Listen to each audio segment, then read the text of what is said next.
All right. Hello, stream. Seru, congrats on first. It's exciting. We're right on time today. That's awesome. Hello. Give people a second to get in. Give the team a second to chatter a little bit. He's got an entire box of pizza. Where's that from? Is that Domino's? What the fuck? You have Domino's in the UK? I'm sorry, that's really ignorant, but I didn't realize you had it out there. The sound, can you hear me okay? That's trash pizza where we're from. Okay.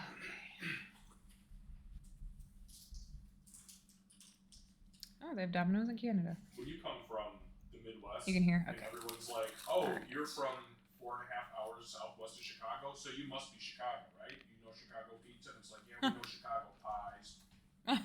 I'm Pop. All right. Hell yeah. Mm-hmm. One slice will do you. You know they ship their pizzas frozen. Giordano's does. You know what? We do. And I've been very tempted a few times. A couple days ago, I actually just ordered imported kielbasa because I can't find any good Polish sausage or kielbasa down here. And then I thought, I think I should probably just start ordering everything I miss about the Midwest, which isn't very much, by the way. You know, to be fair, that's 100% accurate. You can order my presents, I understand. That's in the form of plane tickets. You know, a plane from Milwaukee to Atlanta is really not that bad. My plane to Baltimore next month was not bad at all, so, like, I was pleasantly surprised. Baltimore? Yeah. Baltimore in April? What the? I mean, I'm not planning on being outside. Oh, okay. Well, that's fine then. I kid, by the way. I know nothing about the upper Northeast at all. All right. Except that's where my ancestors showed up when they decided Poland was no longer fit for survival. The promised land. Joke's on all of us. Okay, so we're going to go over just a few things here. We'll do a recap. Hello, everybody in stream. Okay, the recap's pretty simple. You guys met with the Golden Commander about what you encountered at the theater. You discussed the mermaid tail necklace, which ultimately Tempest did end up with, unanimously voted upon. That was a little bit of a struggle to get to where we landed, but I fought the good fight. Yes, you did. You discussed the possible meanings behind the chess piece that was found. It was a rook, just as a reminder. You watched the video, which I will play again in a minute here, just as a refresher. And you are now planning to go meet with Frozen Phoenix as a group, from what I understand. Well, she didn't really give us a choice. Yeah. Well, yeah. You went fishing with the Golden Commander, and that was a pretty successful excursion enjoyed by most of those in attendance. And there was a point at the end where you guys were talking about scary movies and eating. And Marcus was going to share something with the group, but before he could, Kira got way too excited about movie night and ran off to set it up. And in a series of terribly unfortunate events, Bonkin and Tempest were not picking up on the social cues, and that moment passed. So hopefully that will happen again. For the housekeeping items, the typical, please share your jokes. You guys are hilarious people, but do it via chat in Roll20. If somebody's role-playing or talking, let's not queue up unless you are involved in the roleplay. And what's the other thing? Oh, keep track of your spells and items, pretty please. Before we start, hold on 1 second. So it is, I believe it is the 5th still, because all that stuff's still happening. We're going into the evening of January 5th of 2024, which is really weird to say for a D&D game.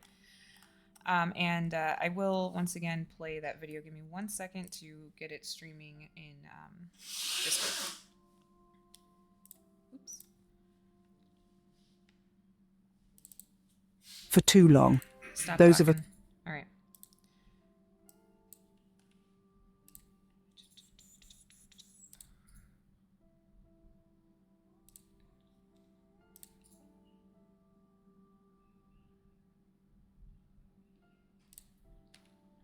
right, so you guys should be able to see that.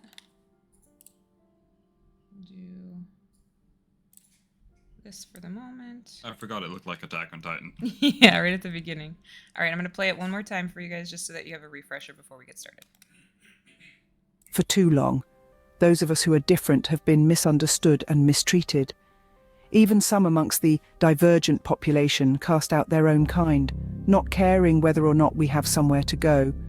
The injustices against the divergent must cease, and changes must take place starting today, starting here and now. You have the opportunity to be a part of something bigger, worldwide acceptance.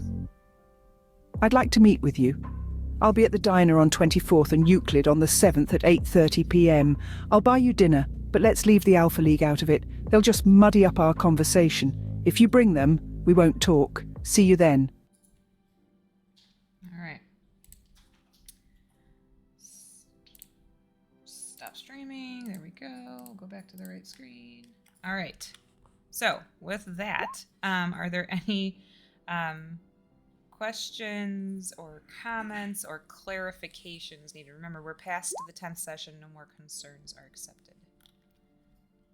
Choose in video. Yeah, that's because Candace is too cheap and I wanted it free, so I left it on there. So where are we picking up at the tail end of this movie situation, Mhm. or are we okay? Yeah, so you guys will be right at the tail end of the movie night, which is, it's closer into the evening now, because it was like 1:30 or so, and you guys did a trifecta of the Mummy, which scared Bonkin decently well. So we're gonna say we're probably closer to 7:30 at night, assuming there wasn't too many breaks. Just the typical potty breaks and popcorn and such.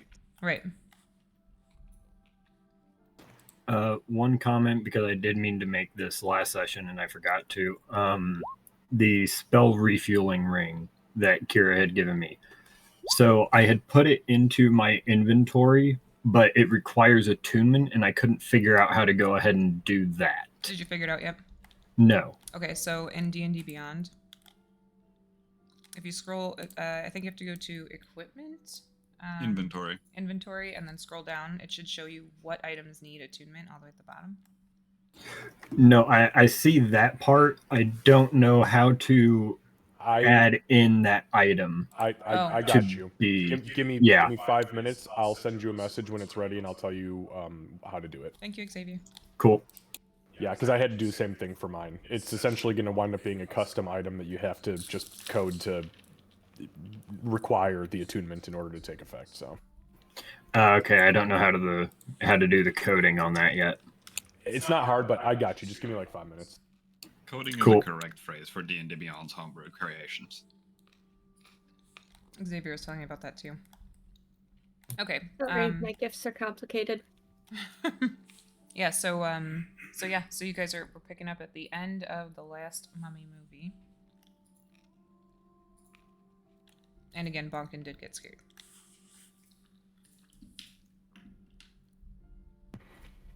Which I actually had to look up. I forgot which one was the third Mummy movie, and I had to look it up. And it was I thought it was the one with The Rock, but it's the one with Jet Li.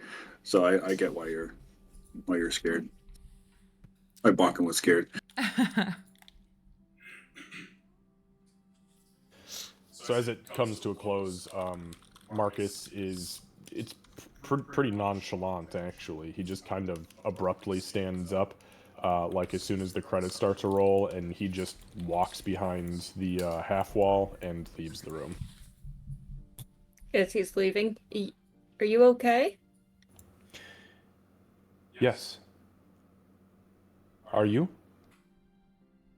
I mean, I might have seen it already. It was decent, though. I think Bonkin looks up at him. Are you just see my okay? head you just see Bonkin's head peeking behind the couch. It's not real, buddy. Not real. It's not real. No, I know it looks real, but it's not. It's like a particularly fancy illusion used to tell a story. Yeah, Mummy Jet Li can't hurt you. As Marcus continues down the hall, he kind of calls back though, and he says, "But mummies really are real, just so you know. I wouldn't encourage encountering them." And you hear a door shut. If we fight mummy, you're taking care of me. I don't think I can fight them. Try to get this thing knocked out for you. If they I can am- do that. Pretty sure you could just punch them and the problem would be resolved. I mean, we fought mummies or zombies. That's pretty much the same thing. Zombies are really skinny and not as scary as that. Can I check that at all? Like how close zombies are to mummies? Oh, that's a good question. You could do a give me a either nature or religion check.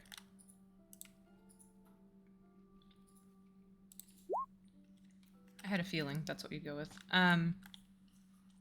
Yeah, so you know, so you're trying to figure out the like how close they are in relation. Yeah. Like both obviously would probably be undead, but anything beyond that maybe. Sure. So the difference really comes in the best way to say it is preparation of the creature. You know, zombies are dead bodies that are brought back, whereas mummies have a whole like ritualistic thing that gets done, then they get placed, then they get brought back. So it's I guess it would be sort of like a mummy is a more bougie version of a zombie because they get you know all sorts of fancy stuff. They get the bougie treatment. Right, as opposed to those damn street zombies. Yeah, that checks. Fancy Aegis zombies. would go along with that.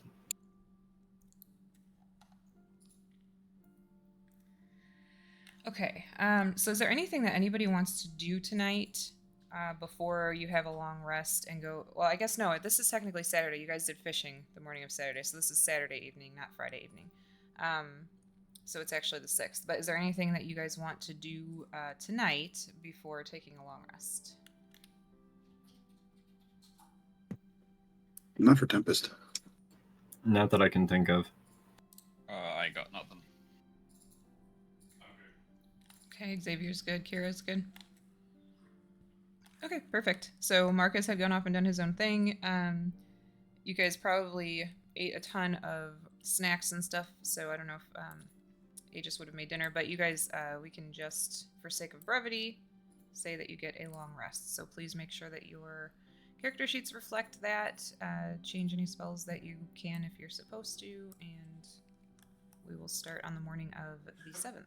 I don't think any of your spellcasters can do that. I don't think so either. No, Bard, Sorcerer, Artificer, it's all locked in. Yeah, you're right. Because Bard is only you can change out one every so often. Mm-hmm. Well rested Tempest. And Tempest, as you're falling asleep, you'll hear the. I'll do a refresher of that as well.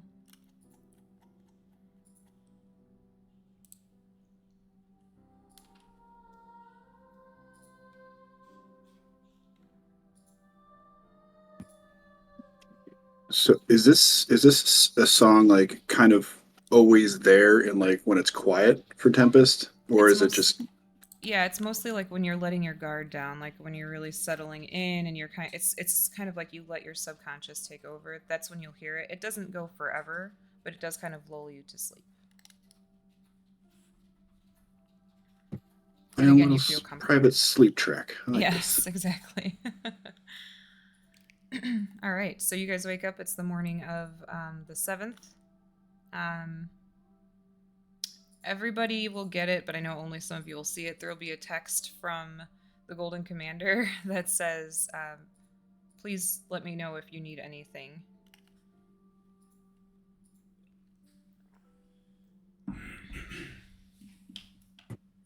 This is in the morning Yeah. and when we wake up, or at night before we go to sleep. In the morning when you wake up. Got it.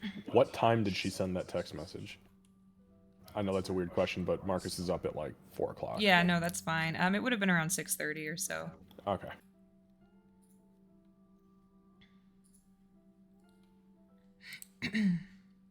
All right.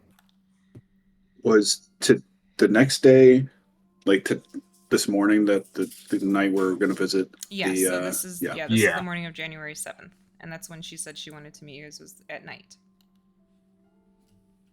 I think Marcus, so here- go ahead. Oh, sorry. Go ahead. I was gonna say Marcus is just gonna message the Golden Commander, probably like suspiciously fast after she sends that first message, and he's gonna ask her, do enchanters exist in this world, and where can I find one if they do? Oh, that's a good question. Hold on a second. He'll send a follow-up message. I don't mean wizards. I mean people who enchant magical items. And then he sends another one to clarify again, and it says, because I know that you've already got wizards in the walls and in the light fixtures, so no need to bother them. ... Oh, And then he sends one final one that's just a smiley face with a single teardrop. So the first thing you'll get back is a smiley face, like the laughing sideways, like rolling on the floor, laughing smiley face, and then she'll say there are shops that specialize in enchanting. Let me see where we get discounts, and I will get you a list of people so that you have more than one resource. He immediately sends a message in reply as he's wearing the visor and speech to text, and he says, I'm not looking for handouts, just give me the best people that you know, please. You'll get a response back that's like the thumbs up emoji. He's gonna send the emote of the emoji of the dog that's got like the little wagging symbol over the tail. Okay. And then he's gonna just send a normal smiley face and say, oops, I meant this. I love the typo. That's amazing. What have we done? Okay, excellent. Enchanters. Tempest probably won't see that text message until like 10 o'clock. Okay, yeah, he's just sleeping in. Yeah. Aegis probably wouldn't see the message solely because of the fact he still doesn't know how to use the thing. So it's probably just been sitting on his nightstand the entire time. But he would probably be up fairly early, like maybe about 8 o'clock or so, just to go ahead and make sure to get started on breakfast and everything. Okay. Aegis, you'll notice when you get to the kitchen that there's like a half a bunch of bananas missing and a couple of apples compared to where you were at inventory-wise last night.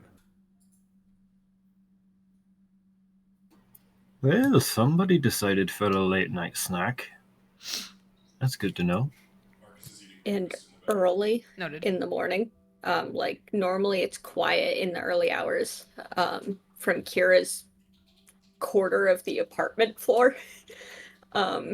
It's loud. There's a TV, there's metal clanging, but like there's definitely activity like early. She does not respond to the text because she's evidently doing something. Meanwhile, I think from a Bonkin side, Kira won't hear it, but the second the text message goes off, you hear like a "Wah!" and then fall out of bed because Bonkin probably would have slept very little via nightmares. Yeah, he had a rough night. Actually, Bonkin, give me a Constitution saving throw.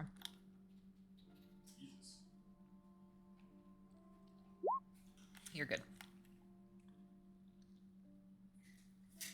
See if you guys scared your freaking barbarian bad enough that he was exhausted. Okay. So Kira would also receive a text from Sevis that says, obtain your scrolls, let me know when you're ready for them. Yeah, I'm making a note of that. She's not responding right away. Okay.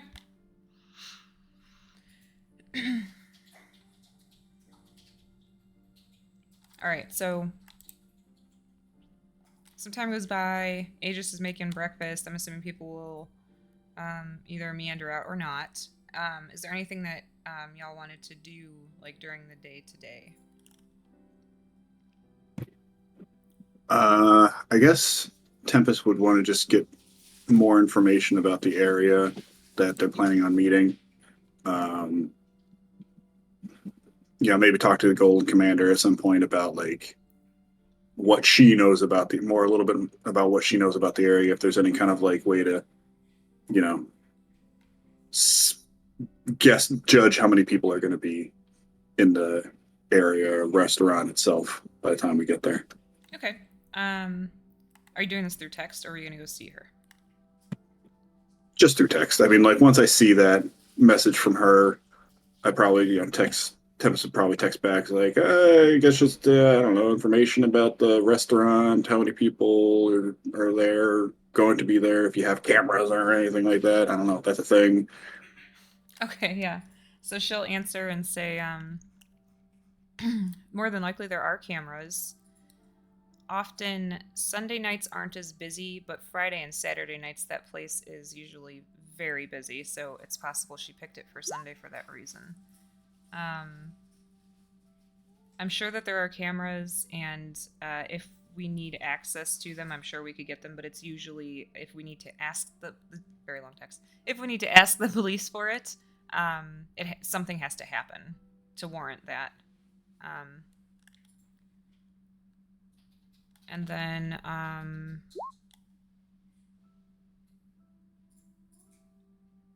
outside of that, there's always staff there. Obviously, there has to be. So you should expect at least one person behind the counter and at least 2 people cooking, along with anybody who's sitting there eating. Okay. Follow-up question: what would you recommend for a meal there? Hands down, you should get the BLT. BLT. Got it. And then there's a smiley follow-up that face says- emoji. I guess tongue out emoji. I don't know. Okay, yeah, she just sends bacon, lettuce, Sweat. and tomato. That's it. Oh yeah, that sounds good. Now I really want a BLT in real life. Yeah, that's my bet. That's what I always get when we go to diners. So. What most people are like whenever I go ahead and start talking about what Aegis is making. Yeah, right. Yeah, exactly. All right. Anything else that anybody wants to accomplish before going to meet with Frozen Phoenix? Yes, I'm gonna. Sorry. No, go ahead. I'm gonna go downstairs and try and get scroll things. Okay. All right, so you're going down to see Seavis. Okay. So he's there in the armory, his typical spot. You'd almost swear that he didn't move from the last time you were down there, which is something you can relate to. And when he sees you walk in, he grabs, and it honestly looks like it could have come right out of your time. He grabs 3 scroll like containers, and it's very reminiscent. I mean, there's nothing fancy about it. They're just leather scroll cases. He nods at you as you approach. Morning, sorry I didn't respond. I was in the middle of something, and I figured I could use a walk anyway. It's understandable. Not a problem. Typically with text messaging, people who use it properly know that you'll get an answer when the other person is ready. So no need to respond immediately. Yeah, that's convenient. Min, by the way, is absolutely with her vest still on. Okay. The working animal. Okay. What were you able to find? So I'm not sure how useful they'll be to you. I mean, I'm sure that you can find some use for them, but I found this one. Well, I can't read any of these. He just slides them across the table to you. If you want to just give me a quick Arcana check to make sure you don't, your eyes aren't crossed or something. Oh no, they are crossed. Why'd you cross your eyes when you were reading these? Well, I guess I set you up for failure on that one. So she still hit her cheaters on. Yeah. So you can make out some of the words. I mean, even with a 1, it's okay. You can make out some of the words enough that you feel like you're pretty sure you know what they are, but you might want to bring them to Aegis to look over as well, just in case. But they also have symbols on them. So one of them has the symbol of a shield. One has like the healing like plus symbol almost, and one has like a fireball, a water ball, I guess. It's like a water drop, and then like a lightning bolt on it. So she nods her head like she definitely was following it this time. How much? Oh, hold on 1 second. I have. All right. You said you were acting like you were able to read them. She's just nodding like they're acceptable. She's Okay, she's give me- not like, okay. It's just the like look Okay. at it. This is definitely magic. Okay. Okay, gotcha. I wasn't sure how hard you were trying to sell that. Okay. So the nice thing is you can kind of rent these, so you don't really have to pay for it till you use it. Oh. It's property of Alpha League, and you do things for Alpha League. And then the easy thing is that if you do use it, like if you go out and do something for Alpha, then you would pay us upon its use, and we could just pull it from what you get paid at the end of that. Try to keep it easy. If you want to pay for them up front, you can. Yep. But That absolutely works. okay. And she'll tuck him away. She'll start to turn to leave because she knows he's not one for small talk, and then turn back. Do you have one of those small computers? The folding ones. Like a tablet or a laptop? You don't know. Does it have the keyboard? Whatever you think's going to be better to learn on. Well, they do give kindergartners tablets, so that might be the good one to start with. She does not get that she might have just been insulted. Not on purpose, but yeah. Then is there one that I could use? Yeah, I don't see why not. We can send one up to you. They're pretty easy to obtain. We just have to run out to the store and get one. Yeah, we don't have a ton of them just kind of laying around, but we could easily get you one. Did you need it for something specific? I keep seeing them being used, and I have a feeling they can prove to be useful, and I'm not entirely sure how yet. Okay. So it doesn't need to be fancy, but it's just right now it's a matter of understanding. Sure, no problem. And I won't take it apart. Yeah, that's what I was gonna. I mean, unless you buy it, then. All right. Yeah, so we can get you one of those. Sure, no problem. It's kind of works like your phone. You can do some special kind of phone calls on it, but the phone is better for making calls. Good. That makes sense. It's small and portable, so. He just kind of like nods at you. I assume you finished turning around and leaving. Oh yeah, 100%. Okay. She knows. She knows how this goes. Bonkin, what else were you? They're on to me. Bonkin, what else were you gonna do? Okay, so Bonkin wasn't gonna do anything too much. He'll probably eventually shake off his tiredness, but still horrifiedness as well. He'll start training just to get everything out of his head and get more focused. Mm-hmm. After getting food from Aegis, of course. Never skipping breakfast. Afterwards, he'll probably go talk to both Lilna and Henry if he's there. For the same reason, he'll ask Lilna what she knows about the, I guess the cases of people leaving their children because they have superpowers, or like putting them up for, for adoption. And then, and then he'll ask Henry if if he's experienced like people around his neighborhood or his home that haven't done stuff like that or have encountered anything. Sure. So, Leilna says,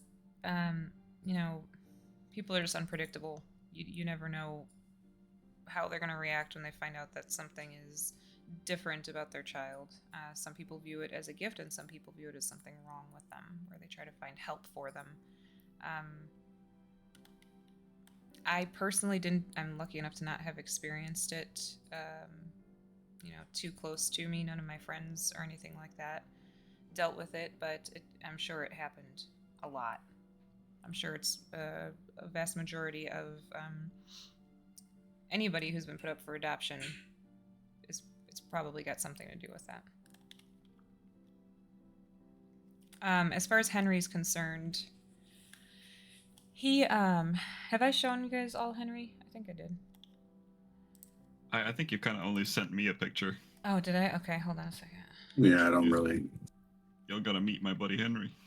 Yeah, hold on one second. Yeah, I was about to say, I'm trying to remember because Henry is either Bonkin's buddy or it's the driver. And I No, couldn't that's- remember which one. Zachary. Zachary's the driver. Zachary, that's right. Ironically, I have Zachary in my notes and Henry not. Well, to be fair, you have like notes from me through messaging, so. There he is. Yeah, I gotta show you guys Henry. He's awesome. Hold on one second.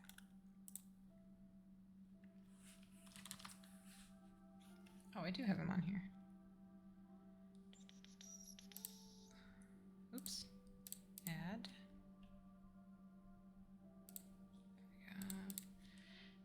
Henry, the maintenance guy. I would probably also ask either.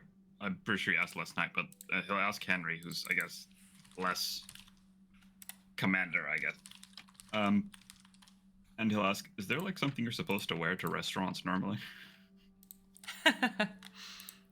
There's Henry. So much smoldering. nicer. Yeah, so much nicer than what I was thinking. Oh. I was thinking the janitor, lawnkeeper person from The Simpsons. Oh, like the Scottish dude, Groundskeeper Willie. groundskeeper Willie. Yeah. Yes, thank He you. doesn't even watch Simpsons, and he knows. Okay. So Henry says, "Well, it depends on where you're gonna go eat." Let me find the name of the restaurant. Yeah. Wow, I suck at taking notes. She only said the diner, to be fair. It's some diner, I think. I'm not too sure. Well, diners typically don't have a dress code per se. You should definitely wear clothes. That's usually a requirement when you're going into any establishment to eat. But you shouldn't need to be too fancy or anything. Right, so do I need shoes? Because I don't normally wear shoes. Might not be a bad idea. Again, it just kind of depends on which diner you're going to, but I feel like you could probably get away with it. Most people are going to be looking at your size, not your feet. Thank you, Henry. I really appreciate it. Of course. Do you need help with anything? And he'll probably like help Henry out if there's anything needed. Okay, So, yeah. like, the day passes and that'll be bonking. He's just like cleaning windows and doing typical stuff like indoor office windows and the windows into conference rooms and stuff like that. And he gladly accepts the help, kind of chats the whole time in typical Henry fashion. Yeah, we'll probably exchange embarrassing children's stories. Yeah. All right, cool. Anything else that you guys want to do? I'm going to be ritually identifying these scrolls or just opening them again and trying to read them. Whatever's necessary, but I'm not going to go back and say, I can't read my ABCs of scrolls. Give me another Arcana check. I have too much pride for that. Okay, that's better. So the one with the shield is shield. The one with the fire and the water and the lightning is absorb elements. And then the one with the plus is healing word. Okay. Then I will send a I'm going to send a group chat, but then make sure I stop by Aegis and Vonkin to, like, specifically to let everyone know that I picked up a couple of scrolls, healing word, absorb elements, and shield. We only pay for them if we use them. They are on loan from Alpha League. She can't cast any of those. Mm-mm. She have to make a roll. Yeah. Aegis will kind of look up as you say one of them in particular. Absorb elements. You know, that could be a fun one. Yeah. Is it one you'd be comfortable with? No, but it'd be useful for somebody else. I think maybe Bonkin, considering he decided to go ahead and end up leaping into the whirling fire the first time. But absorb elements tends to be sort of reactionary. I don't know if we want to put a scroll in his. She glances back at the door just to make sure. I'm not sure we want to put a scroll in his hands. Fair. As many hands. I mean, Okay. I'm already holding on to this one, and he'll go ahead and pull out this scroll that I think it was from the first mission, first or second one there. That's a protection of energy. Oh, that one might help him more in when he decides to leap into the fire. That too. But so yeah, do I you already want- have something that I could use. Would any of these be of use to you?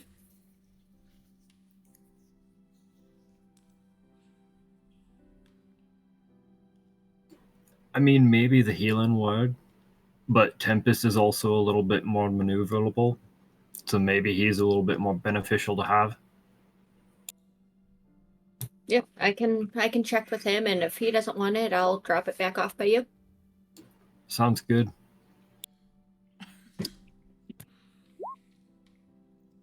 All right. So, anything else that we want to do before? I'm gonna see if Tempest wants a scroll because I'm distributing before we go to this diner. Damn it! Okay, that's fine. Tempest, do you want a scroll of healing word? Yeah, sure. Pass How does it over the work? scroll. She stops passing it over. Have you used a scroll before? I mean, I've read things off of scrolls before. To make magic happen? How? No? What do you do? Do you just like read the words and then bingo bango things happen? Okay. Okay. There's before I explain that, can you cast healing word? Not do you cast it, can you cast it? I can cast some things. Yes, I can. I can cast healing word. I think that's what that is. That's the one with the. This has got a couple fun little notes, a little ditty at the end, and yeah. Okay. Well, this I'm sure you'd have to translate it to sheet music, I think. I don't know entirely how this would work for you, but normally for scroll it gives you like it's like kind of like a battery for magic. It stores the spell temporarily, the power needed to be able to cast. Okay. I I think that makes sense. Gives you instructions. I'm only saying this to you because I have the faintest hope that you of all of us might understand. You follow the instructions, you focus your will, the magic happens. Just like casting, but reading. Oh, yeah, okay. All right, yeah. Okay. Yeah, yeah, pretty much do that with my instruments. So, I mean, yeah, just reading it. That's easy. You're got this. gonna have to sight read the spell though. As she's like handing it over, but not letting go of it yet. I imagine both of us just kind of like half holding it at this point. Like, I mean, Okay, I'll trust you. It'll be okay. It'll be You okay. got this. It'll be fine. It'll be fine. Sure. Yeah, it's a healing What's the word. worst I can- Yeah. Don't What's the worst that hold can it happen? upside down. No. A lot of. I love a lot of things from the background. Yeah. The peanut gallery back here. Okay, so take the scroll of healing word. That means I am Okay. holding on to shield and absorb elements unless Aegis wants them. Okay. Does the healing word have a level to it, or is it just It's level 1. a level? Mhm. Okay. Oh, and don't cast it unless you want to pay Yeah. for it. As she's leaving. How much was this? What? No I have idea. to pay for this? Oh. Only if you use it. No idea. Okay. Okay. Now I think I'm done. Now that your plan is super solid, anything else that you guys want to do? If not, we'll sake of brevity to 6:30-ish in the evening. Aegis would probably just be saying like a prayer real quick at about 6 or so, like just half hour before they end up leaving, but nothing any like really big or fancy thing. Okay. Are you guys just all gonna head downstairs? Okay. So you get downstairs. Zach is actually hanging out in the lobby. You guys have noticed like he kind of just hangs out there in case you guys show up. As soon as he sees you come off the elevator, he stands up. He says, "Oh, I will go get the car." He heads out. The old man say, "Are you wearing socks too, or just the sandals?" Just the sandals. Thank goodness. Okay. Can't fit in the socks. So then a little bit of time goes by, and Zachary comes around with the SUV, and is kind of just patiently waiting. Marcus just kind of walks past everybody out the door, gets in the front seat, looks over at the driver, and says, "Once they're all in, we need to go to 24th and Euclid, the diner just outside. And I don't want you to go anywhere, just in case we need to get back in quickly." Okay, understood. No problem. Aegis would probably be hopping in pretty quickly behind Marcus. Yep. Kira will be ready to go in her kind of biker vibes. Min still has her now very clean working animal vest. Okay. Tempest is probably late because he's deciding whether or not to take his chair, but he decides not to take his chair for this one. You're gonna regret We it. can always pick another one. I know. Okay, it's a There, diner. this is a diner. I know. Get a bar stool. First, yeah, I was about to say, first it's a chair, now it's going to be a bar stool. I wonder if I have bar stools. Look, we're gonna make a pit stop at Waffle House before we head out. I will animate a whole ass booth if I have to. Whole ass booth. That'd be badass. We'll provide healing. All right. Yeah. So Zachary drives you guys to 24th and Euclid. Is he human? He is. Okay. Yep, he's human. He pulls up like slowly, kind of to it, and you guys see that it's just like in the picture. I wonder if I can share that for you guys. But just like in the picture, it's mostly windows, and it is right on the corner, so you're able to see pretty much straight into the diner. Yeah, I'm gonna immediately just flip the visor down and start staring out the window and really starting to eyeball and see if I can figure out what the hell's going on inside. Okay, you want to give me an investigation check? Sure. Let's see, that's a 24. Yeah. So I do believe that when he saw her, Aegis gave a description to everybody And I assume you'd be kind of. Are you looking for her, or just kind of scoping it out, or? I was looking. I mean, it's only a diner, so I'm assuming it's not that big. So I'm just doing a scope to see if A, I can identify who she is, and B, if it looks like any fucking cronies are around. I'm also particularly, very particularly, looking to see if any of the windows have any sort of frost or condensation on them. Okay. So there is one window, and it's off. Okay. So when Zach pulls up here, I'll do it this way. It'll be easier. Let me move you to the map.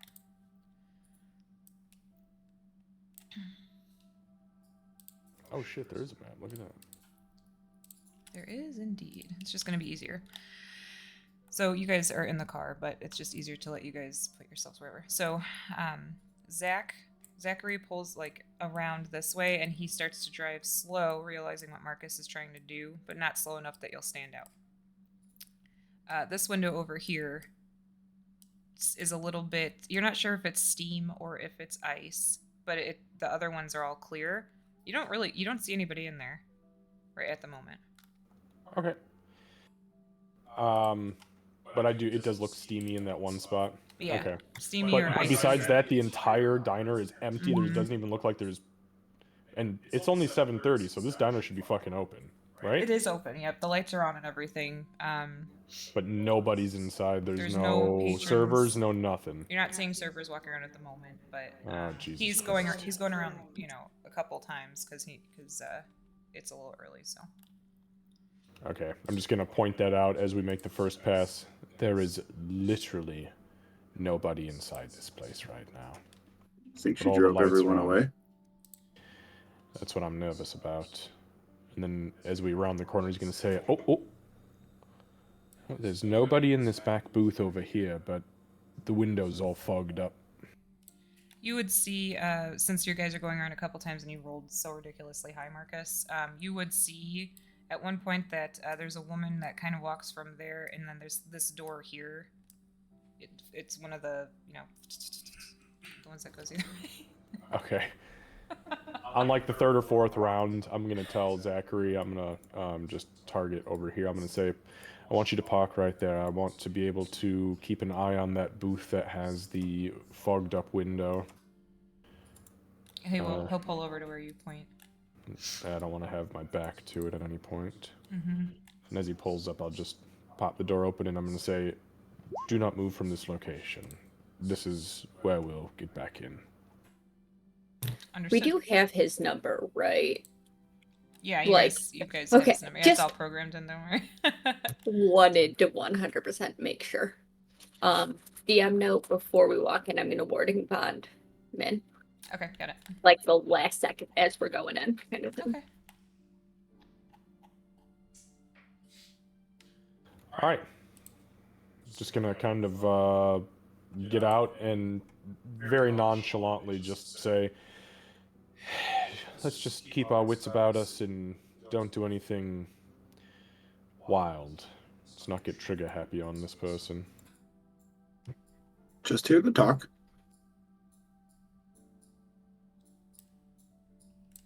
Okay, so Marcus is gonna enter, and I'm just gonna glance around. Why is it so bright? As we're starting to go into it, she mutters. Carl, it is very bright in here, isn't it? Wow. I you like guys- the colors. There's a. Let me see if my music is gonna play because I was having some trouble. 1 second. Yeah, Kira does not look super thrilled with that. She will be picking up sunglasses. You guys can do your thing. I'm just trying to get music for ambiance. But so what you see in here is you do see. Let me show her again. Where are you? Sorry, it's been a while since I showed her to you guys.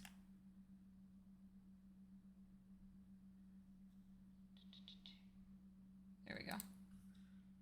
There she is. We can't see it.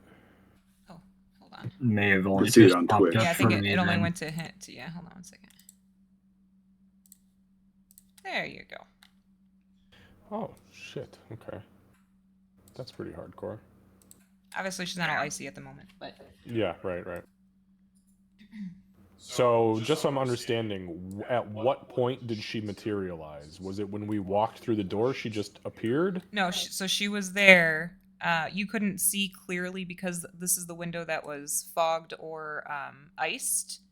We But- couldn't see through these windows here. Yeah, as you we were would have. driving You by? could have seen the figure sitting over there. Yes, she was there Oh. when you guys drove by. Oh, okay, yeah. You said initially that there was nothing there, so. Sorry, yeah. So she's the only patron. She's been the only patron with the few times that you guys drove around. Okay. As we come in, I'm gonna turn and just he's kind of walking like I'm in fucking command here. He's not trying to be intimidating, but he's trying to be confident, very confident. Okay.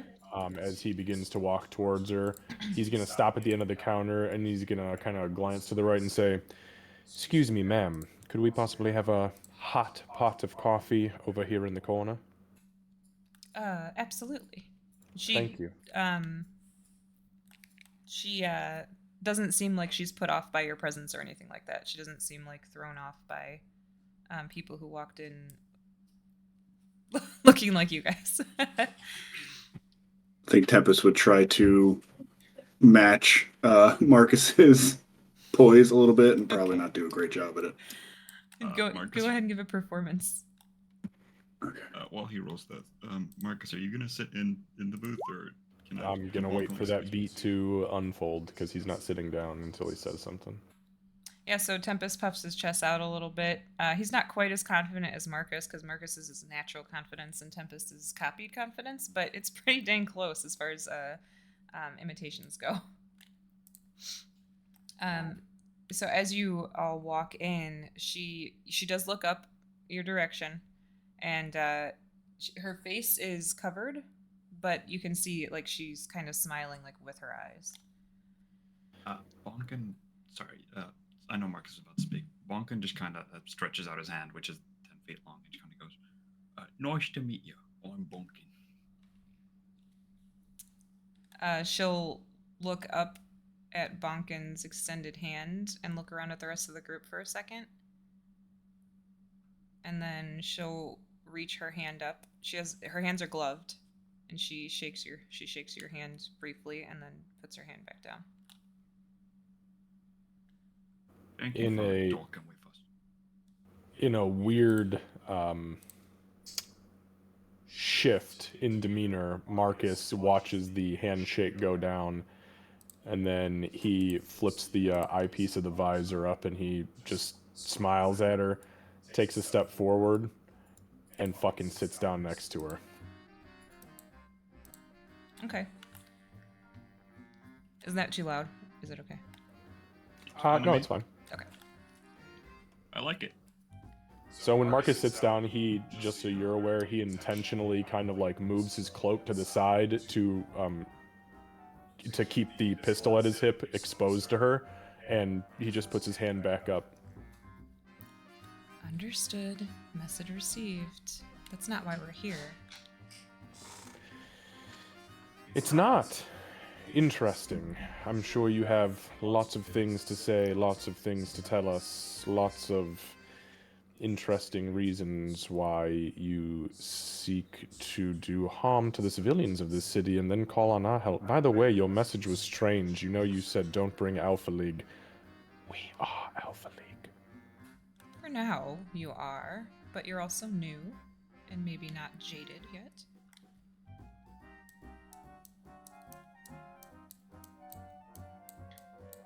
Candace, I'm gonna have Min guard. They'll give her the okay that this person is acceptable because I saw Marcus talk to her. But Min and I are kind of half listening, half watching the door. Okay. Just give me a perception check for right now, just so that I know where you're at with watching. The server walks. Could you turn this down? Is it loud? A little bit. It's just that the synthesized nature of it is really drowning. Let's see. Is that better? Much better. Well, Min got distracted. Okay, that's fine. So she comes over and she puts the pot of hot coffee on the table in front of Marcus and starts setting cups down for everybody. And Phoenix She says, no, thank you. Oh, I'd love a cup, please. Thank you. She'll pour for everybody. Extra sugar, please. Oh, sugar's on the table, honey. Nice. Back to stoic mode. Yeah, she makes her way. Right? She makes her way back over. Yeah. So, Frozen Phoenix looks around at everybody. So, you came. That's good. Well, we wanted to talk to you too. I don't think I've actually harmed any civilians, have I? Came pretty damn close. It's a good thing we had a plan, because if your little steam creatures would have shown up in that auditorium, there would have been chaos, and you and I both know how uncontrollable methods can be sometimes. Yeah, that's true. That was a sad and sick risk that you were willing to take. At this point, he's going to put his hand out, and he's going to use telekinetic movement to lift the coffee cup up and kind of have it to his hand. He's going to then kind of hold the cup out to her and say, "Do you mind cooling this down for me?" Again, her face is covered, but you can see she smiles. He, by the way, has not looked at her. Whoever's sitting across from him is who's got his attention. Okay. Sure. And she, sort of like looks down into the coffee cup and then blows on the cup itself, and you can feel it get a little bit colder in your hand. If you wanted iced coffee, you could have probably asked for it. I didn't want iced coffee. He takes a sip. He sets it down with his normal hand, and he says, "I wanted to establish trust. In that moment, I could have thrown that coffee in your face and shot you in the throat while you sat here, and you could just as easily have turned my entire fist to ice and watch it shatter. We haven't done that, so now we've established trust. Now, what do you want?" Well, I had some questions for you, but I also wanted to give you an opportunity to ask me questions. You're new. I know you're new. I don't know much about you, except that you're really, you all work really well together. Definitely seen that a couple of times now.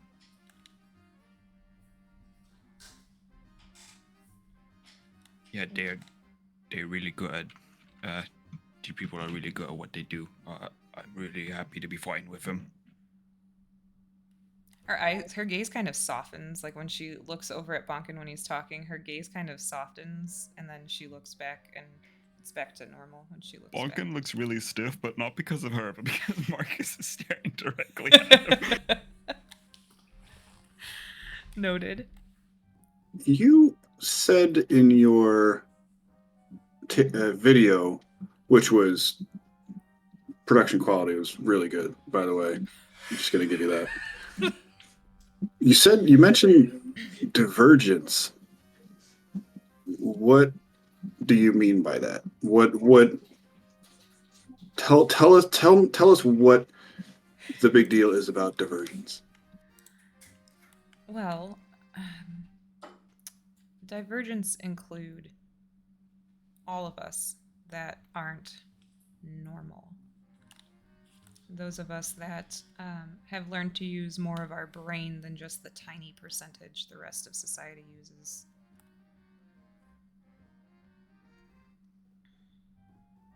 Joy, I take it it's not me then. And divergence are I think the lower class society? Is that what the problem is here? I think by divergence, she means the ones like us that become superheroes, and the ones like her that become the villains. You got it half right. I'm not sure that I'd be considered a villain. Well, we definitely know you're at least a piece of shit. This entire time we could have been taking care of legitimate issues instead of following calling cards to a creepy diner for a conversation over coffee. Right. If you wanted to know about us, why test us with fights? Why not just reach out with the video first?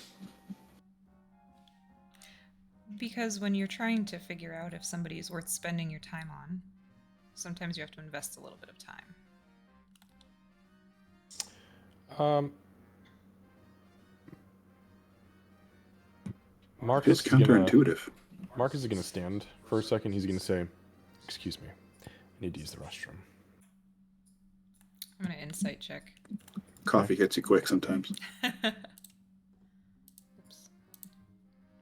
Oh no, guys! By the way, my charisma is my dump stat. Mine is intelligence. Yeah, Candace. If she rolls less than a 1 or less than a 2, that's cool. If not, I'll tell you exactly. Yeah, I rolled a nat 1, so. Yeah, no, he is up to something. Yes. Okay. He's 100% absolutely could not fucking hold that in up to something. Okay. He took 1 sip of his coffee. Wait, did you say you nat one I in did. response to his 2? Yeah. It still was higher than a 2, but a nat 1. Okay.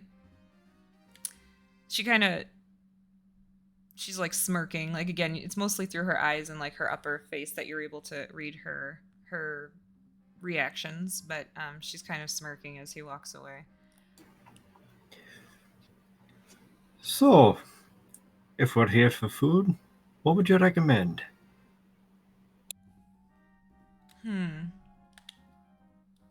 Well, they have a really good cheeseburger. They've also got some really great pies, cakes, and ice cream. What's an ice cream? I've never had one of those. You should definitely get the ice cream. Yeah, why not? I'll try it. If you don't mind me asking, and I guess I'm kind of jumping ahead here, but you said you want to start a revolution, I guess it was? Make a big change. What I want to do, I want to create a space where everybody feels welcome. Not a space where you have to test and pass a test to get to be a part of a group of people, but a group of people that you can be a part of simply because of who you are. That's great, but like, and why create all these monsters and I guess steam engines and stuff? You seem really smart. I feel like there's a better way to do this. I'm sure there is. I didn't create any steam engines. Well, Marcus, this woman moves out of your way so you can walk through first. Excuse me. How about the fog machines, I think. Well, that's what they're called. Oh, yeah, those, she stops for a second, excuse me, stops for a second and kind of looks, she tilts her head sideways. The fog machines, this can be purchased at any party store. Really? But I don't think most people turn them into things that make their water bigger. Bless you. And then hit me. Yeah, that was pretty clever. The server walks up and looks around at everybody. Can I get everybody food, or did you need more time? BLT, please. BLT, good choice. Can I try this ice cream thing? Sure. What flavor would you like? We have strawberry, chocolate, vanilla, or swirl, which is vanilla and chocolate. He's gonna look back towards Frozen Phoenix. She's going like this. The swirl one, I guess. Okay. She looks at Frozen Phoenix and she says, I'll take a swirl as well. She's looking at Marcus. She's looking around at the rest of the party. I think I'm quite all right. Do you mind me asking, how long have you worked at this diner for? Oh, I've been here for 8 months or so. Oh, goodness, so new. And how long have you lived here in the city? Your whole life? Or? Yes, I've been in the city my whole life. Oh, wonderful. So you must obviously know a thing or two about the mighty Alpha League, yes? You're talking to the server, right? Just to be clear. Yes. Okay. Well, yeah. I'm playing a game. Yeah, I gotcha. From I just want to DM make to sure I'm player. answering Okay, or properly. DM to, yeah, okay. Yes. Of course. And what are your thoughts about them? Useful in town? Yeah, they're useful in town. I mean, sometimes there's, damage to property, but it's better Of damage course. to property than damage to people. Yes, understood, clever. She's- We fixed it. She suddenly looks really nervous and looks around at all of you guys after saying kind of a negative comment. No, it's all right. Look, if there's anything, those who have or have not taken contracts for the Alpha League in the past must know these things. We have to, sit with the locals, indulge in your fine dining establishments, and get to know you a little better. Hey, have you ever heard of this real creep, this villainous creep named Frozen Phoenix? You seen her around anytime? I can't say I'm familiar with. She's kind of a nobody, kind of an up-and-comer, but I was just more curious than anything. Yes, well, maybe, you know what, now I'm feeling a bit hungry. Maybe I'll take a cinnamon roll. Oh, that's a good choice too. She kind of gets back into her flow. Turns to Aegis. Anything for you, hun? Oh, I think I'll go ahead and try this cheeseburger. Okay. Do you by chance have bacon you could put on it? Oh, absolutely. Yes. The bacon Oh, cheeseburger yes. is one of our favorites. Yes, we'll do that then. All right. Could Tempest incite the waitress to check? I was picking up what I think Marcus was putting down. Yeah. Go ahead, insight I'd checker. like to see. Yeah. As she leaves, Bonkin goes, "The coffee was really nice, thank you." You'll get a nice nod and a smile from her. Yeah, Tempest, she's as sincere as you would expect. She and you would have picked up on her nervousness when she kind of talked a little bit of shit even. She is pretty legit. How about for you, hun? You want anything? She's talking to Kira. Oh, just She'll have a coffee cinnamon roll. and a cinnamon roll. Warm. Okay. 2 warm cinnamon rolls, 2 swirls, a BLT, and a bacon cheeseburger. I'll be back soon. Thank Marcus you. picks his coffee up, and he continues to slowly drink it. My goodness, I didn't realize you were that unpopular. People don't even know you on the street. Her face is down. You would have probably seen with your that vision. Peripheral? Yeah, that one. You would have noticed her head kind of went down when you were talking with the waitress. You can see her shoulders are kind of shaking, and then you can hear she's laughing. She's chuckling. Oh, okay, good. I was like, dude, if you make this bitch cry in front of me, I'm done with this campaign. No, so it's almost like she was trying to make you think she was crying, and then she just starts laughing. Yeah. Well, like I said, I'm not exactly trying to make a name for myself by killing people. Oh, that's right, you were in the restroom. I'm trying to make the world a space for everybody with powers. By summoning creatures from elemental planes of existence into auditoriums full of civilians? That's an interesting way to That go part about doesn't- That part doesn't add up with me either. That was trying to see what you all are capable of. You know what we were capable of. You summoned more creatures in a public courtyard, and... With no civilians at the time. Yes, so you tested to see if we were capable of keeping civilians alive? What if we would have failed, and you were going to willingly take all that blood on your hands to make sure the world was a place for everyone? Minus the people you killed? So You see, your logic is flawed here. I understand where you're coming from. What I'll say is it wasn't a test of your skill the second time, it was a test of your priorities.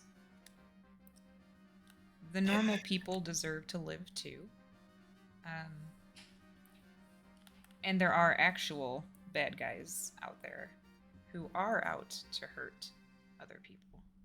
My goodness, Marcus slams his hand on the table. Wouldn't it be great if we could have been investigating the real bad guys this entire time? We've been here for, what, 43 days, 44 days? Oh, my goodness, the good we could have done if we weren't chasing you around the fucking city. Playing a game of cat and mouse just for you to drop a little video clip telling us that you wanted to have dinner with us. I'm very upset with you. if you truly think that the world can be integrated, that everybody can be on the same level, and that there is a place for everyone to fight against the true evil, then don't pretend to be the evil. That's ridiculous. Your logic is absurd. I was never pretending to be evil. I was labeled as evil because that's how things happen.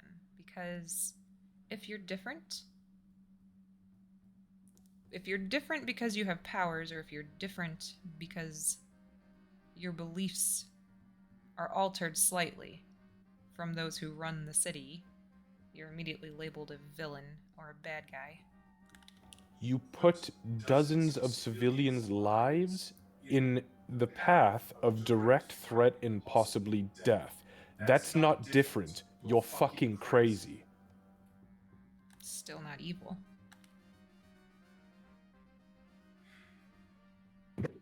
So You got me who there. is the real evil then? Who is the real Oh, bad guy? There's plenty. The maniacal monarch, or is that one of your cronies? She actually points when you say maniacal monarch and her eyebrows go up. Yeah. No, they don't work with me. No. So she's or they are evil because They actually do harm people on purpose.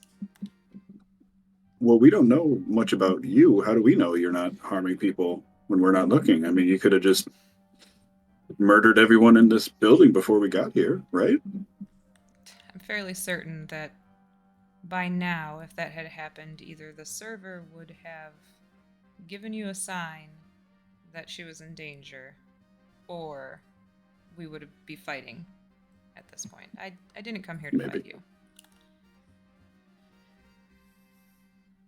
I was hoping for a better outcome, but I get it.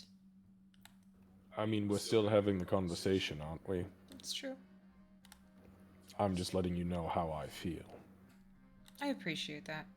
And your feelings are valid. I hate wasting time as well.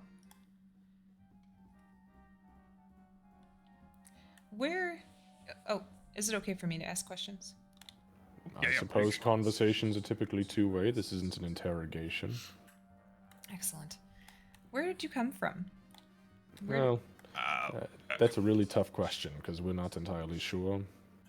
Well, guess I'm from a little fishing village, or at least I think it was a fishing village. I'm not too sure now. There was just magic thingy, and then we ended up in Alpha League with the glass. Apparently we're like 900 something years old or something like that. Yeah, we come from the past. Don't worry, it sounds as crazy to you as it probably does to us too. Is there any way to tell what species she is? Yeah, based on what you can see, because she has the hood on, but you can still see her ears. She appears to be human. Boring ass city. You had your gift, Yankee. You wait.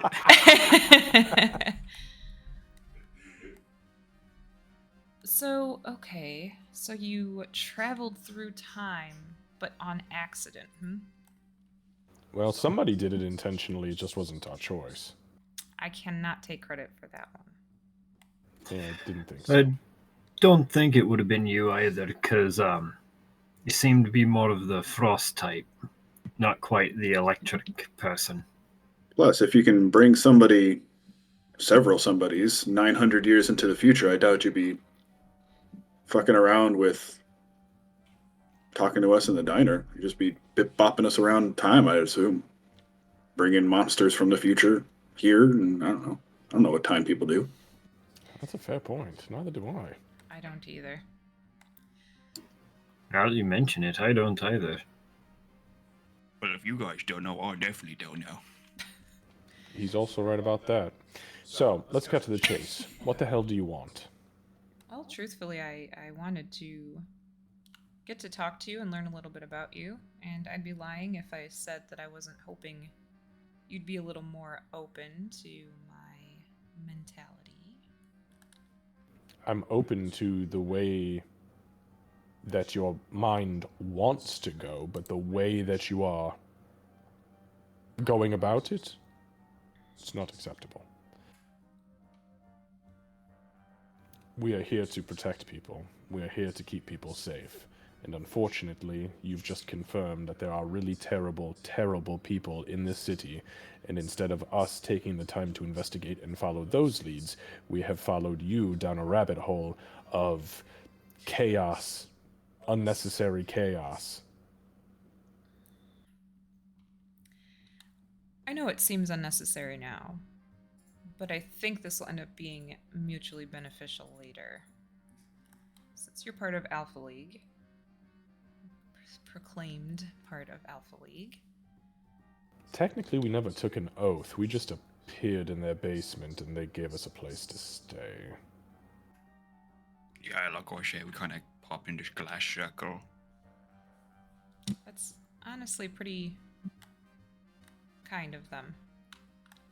Yeah, the Alpha League's very nice, which is kind of what I wanted to say. Obviously, I don't think we can bring you there unless we talk to Miss Leon, but Alpha League, there's a lot of normal people, I guess. Like, I know this guy who works there, and he's normal, has a family and all that, and we get along fine. I don't really, I guess, from what she told us, there's a lot of people that, I'm sorry, she did a little bit of research on you, that throw away their kids because they're different. But there's a lot of people that don't do that. Yes, and those who don't get thrown away are the ones who often end up in Alpha League. Well, actually, I was thrown away and I ended up there anyway. Well, I just realized I don't know any of your names. Oh, I said my name's Bonkin. Bonkin. Nice to meet you. Yes. I'm Tempest. Nice to meet you. I'm Aegis. Kira at the moment is focused on the door. Marcus catches himself smiling at Kira, not paying a single lick of fucking attention to this conversation, and kind of blinks and looks towards her and says, "I'm the ninth son." You'll see like Bonkin reach over towards Kira and she kind of poke her on the shoulder. He'll go closer because he's not within range. Miss Now he is, Kira. though. Yeah, Miss Kira. She kind of asked you a question. It's a bit rude not to answer. What was that? She asked what your name was. She looks over and just with the most disinterested fucking look, just says, "I'm Kira. This is Min." Kira and Min. Got it. The ninth son, Tempest, Aegis, and Balkan. And just as that's happening, actually she would have stopped over here and dropped the warm cinnamon roll for Kira, and then Who responds with a very soft and warm and genuine just thank you. It smells delicious. Oh, you're And welcome, hon. seconds before it was just the absolute disinterest. Okay. Bonkin, you get a huge bowl of chocolate and vanilla swirl ice cream. Same thing in front of Frozen Phoenix. Marcus, you also get a warm cinnamon roll. And Tempest, you get a BLT. Aegis, you get a gigantic cheesy burger with bacon. And you both have fries too. Marcus, Nice. he holds his palm out and he's gonna activate the chip, thing to pay. He's gonna just pull his hand out and say, "Can I pay you now?" Oh, Frozen Phoenix will speak up. No, I got it. Ma'am? She looks kind of awkward, like the poor server who gets stuck with people fighting over the check. Sure. And she takes out, it almost looks like, you guys know like those metal wallets? It's like you just slide your cards into it. It's kind of like that. She takes it out and just taps it to Marcus's arm. And you hear a little beep. And Marcus, on your visor, you would see transaction complete. Okay, how much did it deduct? It was Hold on, now you're making me do math for that. I wasn't expecting you to force pay it. Hold on a second. Come on, this is D&D. We don't do math here. Come on now. Is it going to be over 5 gold? No. Okay, then I'll give her a plat. Okay. Okay. Yeah. Yeah. So it lets you do the tip thingy on your visor. Oh, Done. I just rounded up to a plat. wow. Thank you. Thank you for your hospitality. And your delicious cinnamon rolls. You're welcome. BLT is amazing. Thank you. Yeah, and the food is pretty good. The food is pretty damn good. Yeah, Aegis would not be able to speak. He is just mouth deep into bacon cheeseburger. Okay. All right, Ah, she this is- steps this- away again. Oh, go ahead. This is colder than I thought it'd be. She's almost done with hers already. Oh, really? Be careful. You could get a brain freeze. What's your Ah! Marcus does not eat the cinnamon roll, by the way. He sets it in the center of the table and continues to drink his coffee. Okay. Kira's gonna fiddle with her phone a little bit as she's watching the door, takes a bite of the cinnamon roll, and then a couple seconds later, Marcus's visor is gonna have a little pop-up that says, "Okay, Kaba, you have to try it at some point." Yeah, he'll like flip the visor down, read it, flip the visor up, and then just kind of like nonchalantly reach across the table, and he's gonna take like a finger of frosting. It's really fucking good. And then like over the next like 5 minutes, he slowly pulls the bowl back over to him and just starts taking very little pieces, Okay. like a delicate little butterfly.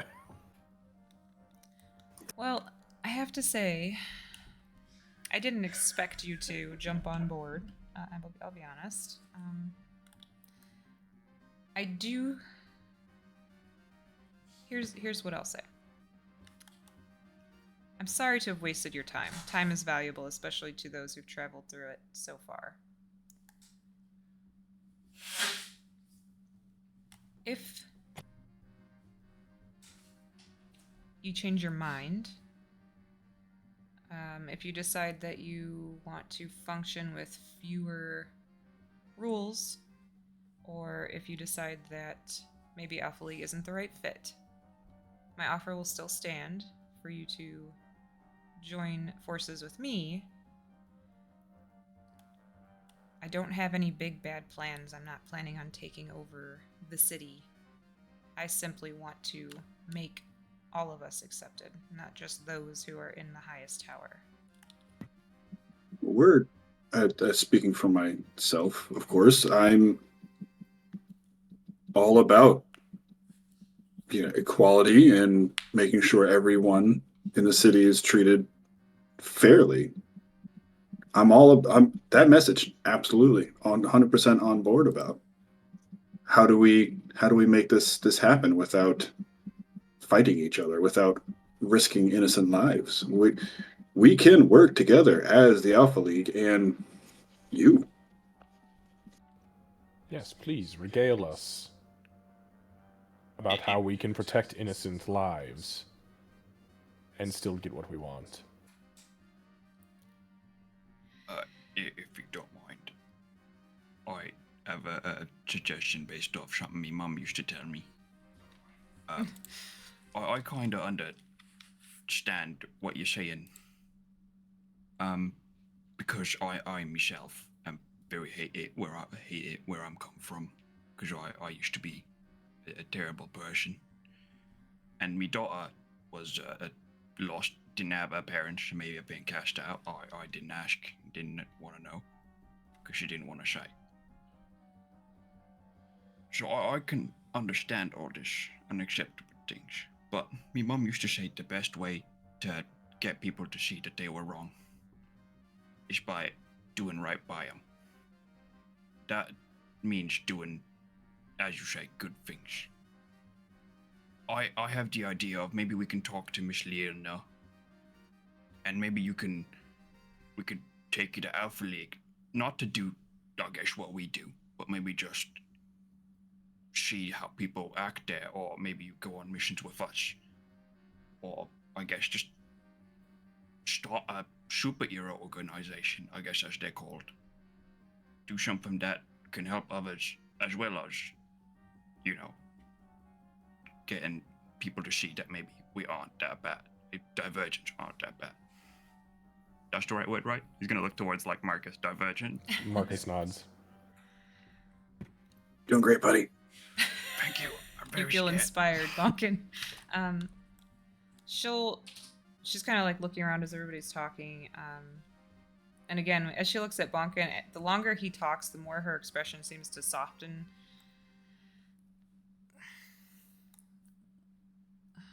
I understand what you're saying.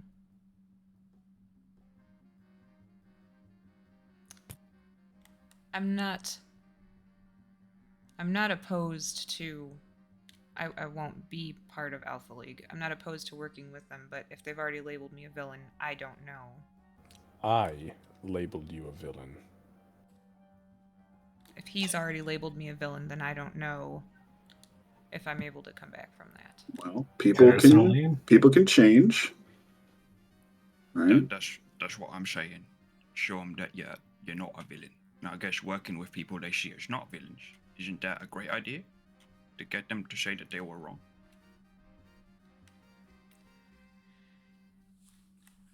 There's politics involved with the villains and the heroes here. It's not as black and white as it seems. So where do you stand then? You say you're no villain, but you just labeled 2 individual groups, so on what side of the aisle do you stand? Especially if we're talking politics. Like I said, it's not black and white. I'd say I'm in the gray area.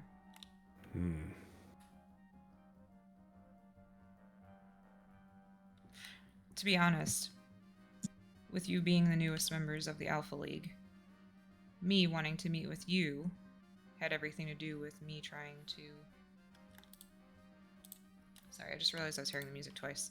Had everything to do with me trying to, number 1, figure out where you stand. But number 2, try to see if Alpha League is what it seems to be, which is kind of a club, an exclusive club. We literally stumbled into it. We don't know more than that. I'd call it more of an elite organization. I like to think of it as like a town guard, where you've got to be trained and know what you're doing if you want to help people. Though I guess my town guards weren't exactly great.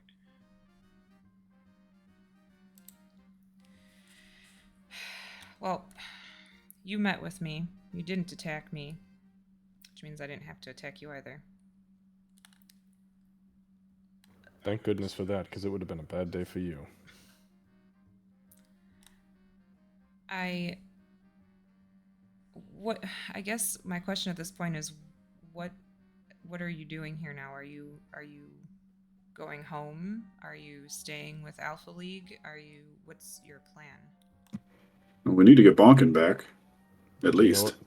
Do you know of a way to get to the past? Because my destiny was pre-scripted generations before I was born. I am exactly where I need to be at this moment in time. And every moment of my life has been exactly where I was supposed to be. So I have no fear being here. However, that man, and he points across the table, and he's still staring at Bonkin, that man needs to get home. He has something in the past that is very important, and I made a promise that he needed to get back. That's my mission. If I happen to take down a few villains along the way, so be it.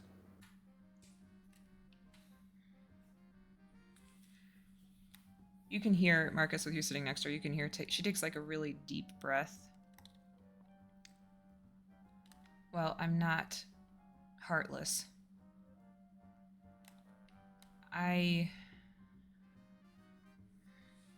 Let me make a deal with you.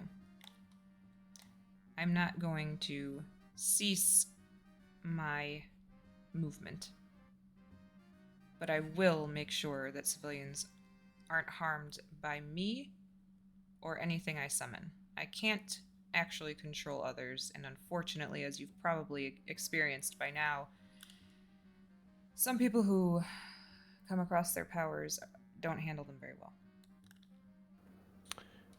Are you making reference to people that you might employ who may not listen to what you have to say to a T? Yes. Fine, then I'm adding a bit to the contract. Any of those who step out of line and or cross our path and or put civilians and or their personal property at risk will be punished by death. If you want to bring them back, that's on you, but I shall not let them breathe. Honestly, if they're not listening to orders, they probably shouldn't be a part of the movement anyway. The other thing I'll say, and she looks across the table at Bonkin, looks at Marcus, just looks around at the entire party. I know that I'm going to come across many different types of people with different powers in my efforts. If I hear of anyone capable of any kind of time shift, I'll reach out to you as long as they are able to work with me or for me. I don't like the idea of a child without their father. I don't like the idea of, although you're not afraid of being here, it sounds like you're pretty important. She looks Marcus up and down. And to be honest, I don't think I'd want to be 900 years in the future. It's not that bad. So, It's really not. So we're in agreement then. You stop attacking civilians and putting them at risk, stop destroying their property, do whatever you have to do, but do it underground. And if your cronies step out of line, they go to sleep forever. And on the flip side, should you catch word or need anything from us in a need to take down villainous way, of course. I'm gonna Reach out. try and distract the waitress, like with some question as Marcus is being all Marcusy, so she Okay. doesn't walk into that. I'm trying to remember that this place has good service. Okay, she'll get distracted successfully. We So don't he need her finished- freaked out. Sorry. Yeah, that'd be bad. So you stop slaughtering children, and we'll back the fuck off on the cobalt mines and the slave superheroes forever.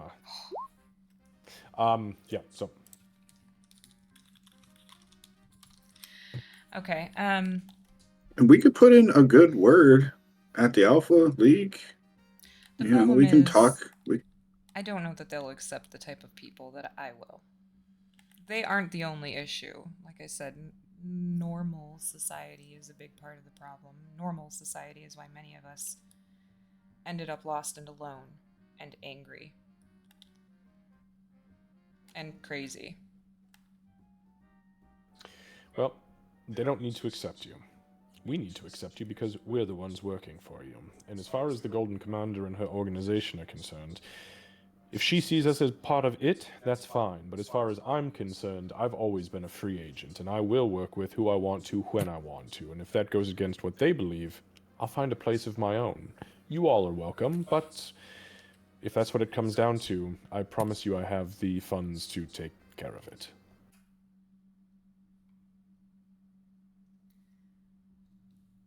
I have to say, I did not anticipate working alongside you while you're still part of Alpha League, but if it is as you say, then that's fine, and I will stop slaughtering children, as you put it. Oh, ma'am, could you please refill my coffee? He stops her full fucking sentence to give more coffee. Yeah, He's not done. He's not done power playing yet. She does refill. Does anybody else need anything? Is everyone doing okay? Oh yes, please. And can I have one of those blueberry pies, please? You want a whole pie or just a piece, honey? Could I get a piece and then the whole pie to go? Sure. Is that a thing? Yes. Yes. She makes her way back out. Can I have this cola thing? I want to see what this is. Sure, no problem. She walks out again. Okay. He kind of starts drinking the coffee again. Yes. So, and as I said, I am not heartless. If I can help you get back, I will. I anticipate that I will be encountering more types of people than Alpha League does due to their exclusivity. And she'll turn to Aegis and she'll say, I saw you spot me on the roof. I was wondering if you had seen that or not. Ooh. I appreciate that all of you came here. I appreciate that you listened to the message or watched it, and I guess at this point, if we need to be in touch, we can be. That number that you texted to get the video could be used to get to me. It's not a direct number to me, but...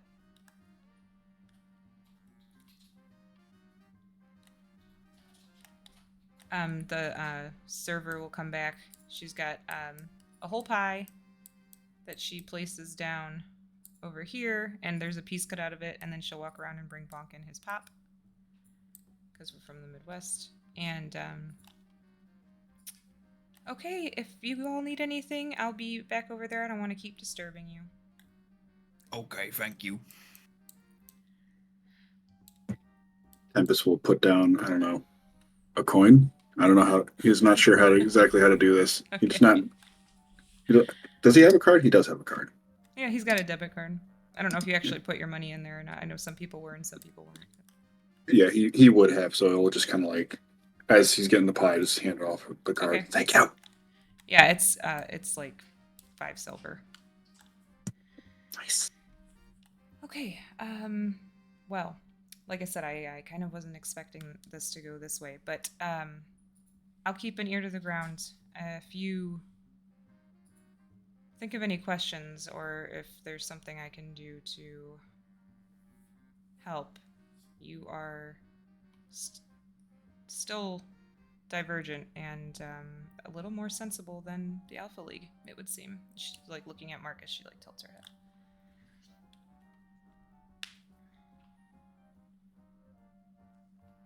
I don't know, Miss Leona seems pretty sensible, I guess. I suppose this is probably a best time as any to ask. Is there something you know about Alpha League that we don't? Only that you have to pass a series of tests to be able to even be a part of Alpha League. Typically. Marcus, for the first time in this conversation, looks at her. We didn't have to do any tests. What tests are you talking about? It's typically these little robots, these little training things. They zap you and shoot at you and cast spells at you, and you have to get through a series of them and prove that you're able to think on your feet. Many people can't do that, especially those of us that weren't properly trained. Marcus looks at the rest of the group. Did any of you have to test? I did some training, but that was far after we were pulled into this thing. I didn't have to do any training, but I understand what she means. Yes, I've worked with robots. They make others go through the tests to make sure they're at standard. Right, but how the hell could they have known that we were at standard? They didn't. But we're the hot commodity because they weren't the only ones that knew about our coming, apparently.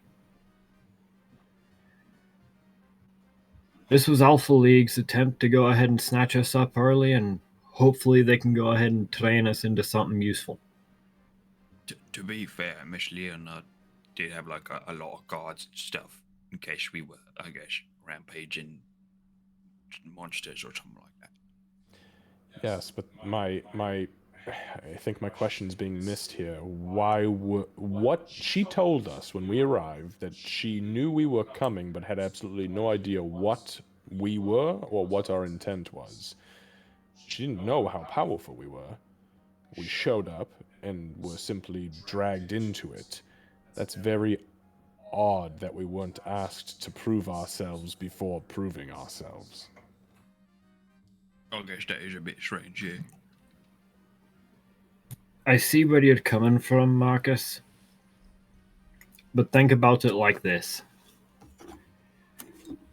You, along with a few other people, we'll say, run all the same type of organization.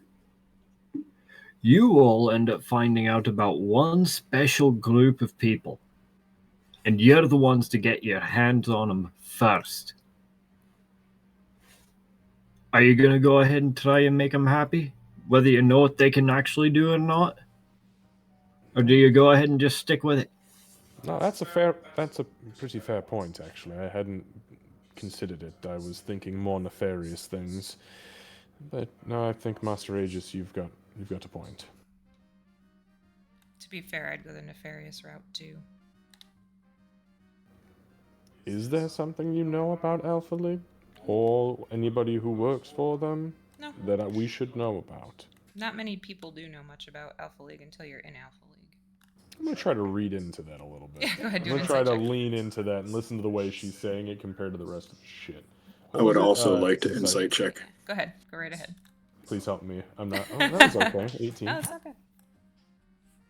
Hey, look at that. Oh, Samesies, twinsies. It was a really good performance check.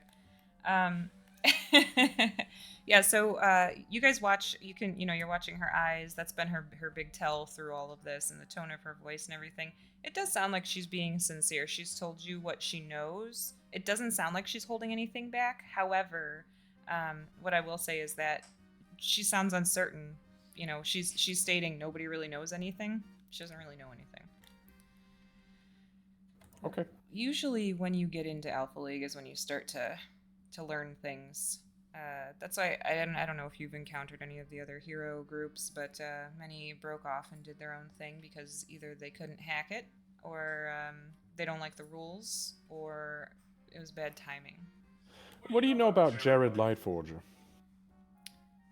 The name doesn't ring a bell in particular. Does he do something? Is he good guy or bad guy? Maybe the Gray.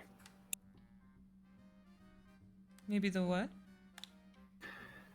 I was gonna say maybe the name the Watchdogs rings a little bit more of a bell.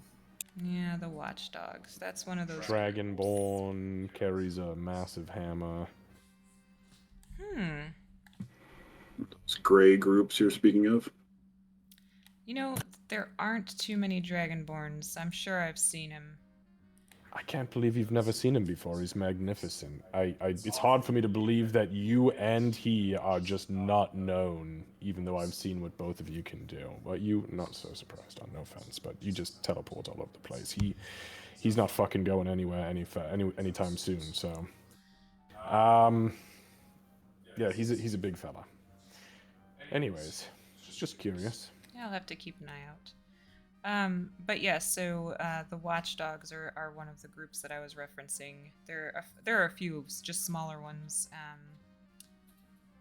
I'm not sure how all of the intricacies work between Alpha League and the rest of them, but I know that they don't get attacked if they show up in places, so they must be considered at least on the somewhat good list. As far as I can tell, it seems like they're on, well, I would say Alpha League side, but in reality, I'd say they're more on our side. Do good for the right of good. Well, we should do this again sometime. I think talking with you was really nice. I'd love to talk with you more. Was quite enlightening, I'll admit. Same. Marcus is gonna kind of get the coffee set up. He's gonna go for the bowl that had the cinnamon roll in it and realize that it's been eaten down to the core, and he picks the core up and goes, "Best for last." It is amazing. Like even being room temperature, no longer warm at this point because you took so long picking at it, it still tastes amazing and it's perfectly gooey. He will stand and he will flip the visor down. I'm gonna open up. No, I'm not gonna do that. I'm just gonna leave it alone. He'll flip the visor down and he'll grab a napkin off the table with the and grab a pen from. I'm assuming she brought a receipt over to sign. Yeah. Okay, so he'll grab the pen from that, and on the napkin, he is going to kind of cover what he's writing on the left side with his hand, and then he's going to write his phone number down, and he's just going to write 9th son underneath it, fold it in half, and hand it to her. She'll take it and doesn't even open it. She just takes it and kind of gives you a nod. He kind of just tosses the pen onto the tray with the receipt and says, "This has been enlightening." I truly thank you all for joining me. She stays sitting. As Tempest gets up, he'll say, "I think you would have really enjoyed the performance. By the way, it was turned out to be quite the great song set list. It was great. It was acoustics were fantastic. But I don't have to worry about that anymore. I guess." Little bitter. I must admit it was pleasurable to meet you under a bit different circumstances since we had last seen each other. Kind of nods to the rooftop incident.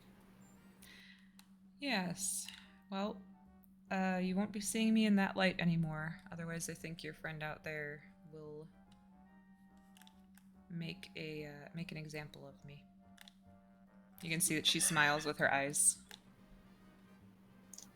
Yeah. And he's just going to kind of go ahead and hop off of the stool and leave after that. Okay. Kira, are you eyeballing this bitch or are you leaving too? I am planning on waiting until the others leave, but at the moment I have not turned back to her yet. There we go. Okay. Tempest runs back in. Forgot my pie. That exiting line would have been great if it was actually an heard exiting that. line.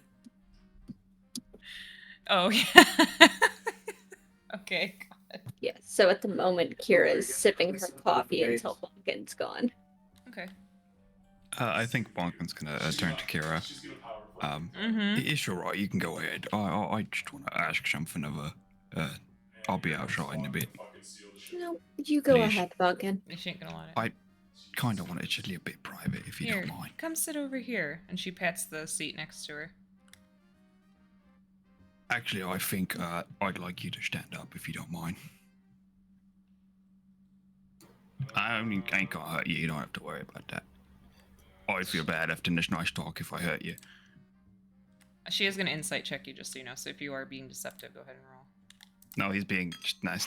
Okay. He does look like he's hiding something, or he's a bit nervous, but otherwise, it's not anything bad. He doesn't look All right. malicious. She stands up. She's got her back against the wall, and she does look suspicious a little bit. My friends told me, I guess one of them, sometimes people just need something extra. And he's gonna wrap his arms around her and give her a big hug. Aww. Okay. Does Aegis see this through the door? Yeah, you guys. I mean, it's all windows, so you guys would see. She gets like kind of. It's like she didn't even know it was coming, so it's not like she could embrace him back. So he's just kind of like squeezing her with her arms at her sides, and she's like looking That's up, fine. like. Whoa. Marcus looks at Zachary in the front seat and just goes, "Are you fucking seeing this?" Zachary like leans over. He was like looking straight ahead, so when you say that, he like leans over and looks in. Bonkin's gonna Kira's Well- not looking, ironically. while hugging, Bonkin's gonna go, Me daughter never had a hug from her family before, and I think that's a shame. And I know what it's like to be a bit lonely. I would like to talk with you again if you don't mind. I don't know how these fancy machines work, but I guess if you send Marcus a message, we can, I guess, meet up here whenever you want. If you just want to talk Yeah. or Well- a bit confused. and he's gonna let go of the hug. yeah, so once she's let go out of the hug, she'll say, "I'm sure we'll find a way to communicate. Thanks." You're gonna smile. You're welcome.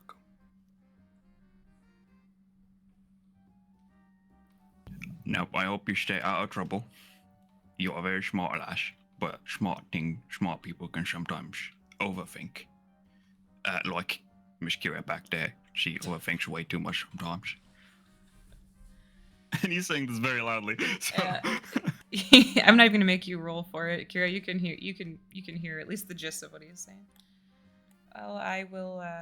As I said, I'm not looking to. I'm not looking to be truly villainized. So. I'm glad.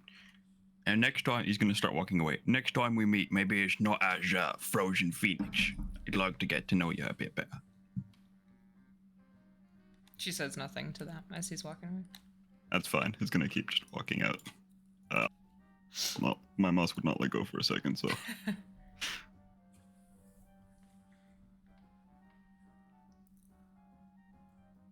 Come on, Kira, we're leaving. So as he passes, she says, "Let them know I'll be out in a second." And then she gets up and turns to look at the frozen phoenix, now with her back to a wall, literally. Don't you cross your arms all suspiciously? You gonna hug her too? Do it. You're gonna hug her too? Oh gosh. And she speaks very softly, very calmly. I'm well aware of working in a gray area, but there is never an excuse for putting people in harm's way. Doesn't matter what you're trying to test. Find another way, or that's not a gray area. You're no better than the rest of them. Otherwise. She you can kind of see a smirk like through her eyes, and she says, "I guess that's what makes you part of Alpha League, and that's what makes me part of Deep Freeze." Doesn't need to be a difference. Just people trying to do the right thing. Little like slight little shrug there. She just gives a nod. Well, I'm sure that I'll be avoiding you for a while. Unfortunate. She'll turn and say something in Elven, softly, and then the two of them start to leave. Outside, we're like, wait, didn't one of you want to give a better name suggestion or something like that? I think we forgot. So before everybody gets in this car, by the way, as I'm having that moment with Zachary, and as he's like getting ready to sit back, Marcus is gonna kind of like laugh, and then under his breath, almost as if he's like rambling a little bit, he's gonna say, "Please tell me you understand this." He's gonna whisper it first in Elven, then in Infernal, then in Undercommon, and he's gonna just kind of sigh and look out the window and see if there's a response from Zachary. When you say it in what were the three? Elven, Infernal, and Undercommon. Yeah, the Elven he understood. The other two, not at all. Actually, he started to answer and you said it in Elven, and then when you switched, And then I just started. You start like spitting at him. He was like, "Oh, are you okay?" I'll shift back to Elven and go, "Just wanted to make sure that you and I had a way to communicate that and it's between us." And he says back in Elven, "Understood." And then he says, "I can read and write in Elven too, just so you know." Excellent. Kind of, I glance at his ears. They're human. They're human ears. Huh. He sees the look. He goes, "Oh, I studied it in school." Oh. I roll the window down a little bit. Let's go! Okay. I had to take a world language and it was Elven, yep. Right, my bad, on my way. All right. So is everybody getting in the car? Is that safe to assume? Yeah. Yeah. All right. I want to show you guys something really quick. Because I knew this could go one of two ways. Is this all the invisible minions? Yep. Oh, we fought those guys before. That's not so bad. Oh, I don't know what that zombie-looking bitch is, but I don't like that. The putties are easy. Yeah. Holy shit. Yeah, she was gonna be prepared too. So I was glad to see you guys went the other routes. I see a beautiful little chokehold right there, though. I see a little murderer door right there, little. Yep, Sounds murder like door. Fatal funnel. The funnel, baby. Sounds like the perfect time for me to get to make something explode. Yeah. No, here's the plan. We put Aegis's campfire there, then we have the Yeah, blades. the fire blender. Daggers, Yeah. yeah. And then I'll act as the door. Fuck yeah. Aegis, did you need to step away? Yeah, to go ahead and take care of Grandma's Go right meds real ahead. quick. I just wanted to make sure we got through this first real Yeah, fast. thank you for that. We can give if anybody else needs to go, we'll just do a quick 3 to 5 minute break really fast. Just get your drinks. Back on We'll the just hour? assume that we're going back. Yeah, we're going back Okay. to. I assume we're going back to. I will have a couple of things to talk about in the car ride back, or when we get back, but I figured car ride would make sense. Yeah. But that can happen after, or it can happen now. Your call. Well, if nobody else needs to step away, we can fill. I think he can still hear. Yeah, I was just gonna step away for a moment, just a quick Yeah, go fire right break. ahead. That's So. fine. Yep. Yeah. Yeah, me too. Okay, then I'll wait. Or we can have our secret elven conversations that aren't secret With anymore. Zach. Don't worry. Eventually, it'll be to where all of Marcus's conversations are secret. It's just gonna take a little time. Thank you for waiting till the break, Payne. Does Marcus know Full Goblin? telepathy. Hopefully, fingers crossed. We'll see what happens. Candace To has the got some goblin weird or the shit going on. telepathy? Both? Okay. No, I'm kidding. Maybe, hopefully, to the telepathy. Just wait until I go full oracle on everyone, and I'm backseating with Min. Min's the only person that goes out. I never leave the apartment. It's going to be amazing. It'd be badass. Kira, how are you? And Min's just got these mechanical groans that emulate your voice, oh god. It's just she's like a the Power Pokemon Ranger. sound. Yeah. It's just a Pokemon sound that comes out. Kira's God. just going to be in all of your phones. Who's Siri? There's only Kira. Oh god. Oh, that's great. I'm sorry, Marcus. You can't leave your room right now. Hey Kira, what's the weather like outside? Oh, Jesus, Marcus, get up and go look. Hey, Kira, where's the closest pizza place? Do you really think you need pizza? Go talk to Bonkin. Are you kidding? She would I know. have that on speed Red speed said results. Kiri. Marcus just cries and does push-ups. These are the top 10 places near you. However, I recommend trying. It just told me 9 Bally Total Fitness locations instead of the pizza place. Oh man, that's awesome. Yeah, we're gonna do a quick break, everybody. Seriously, 2 minutes. We'll be right back.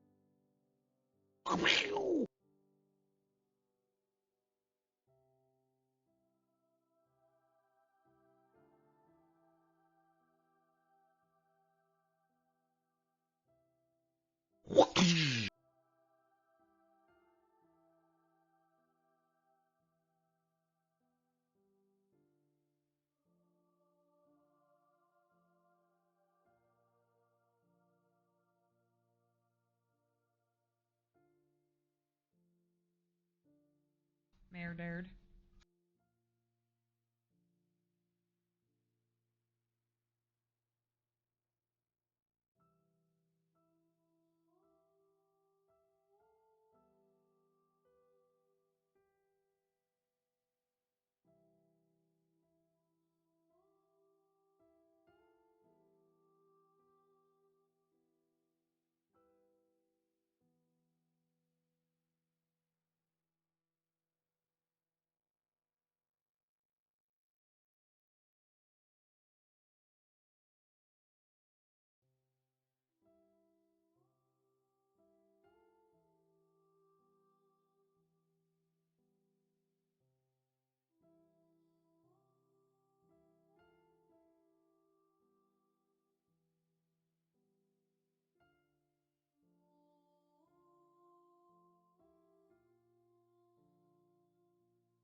There we go. Okay, everybody, we're back. All right. So, Aegis, do me a favor really quick and give me a perception check, please. This is why you guys are in the vehicle.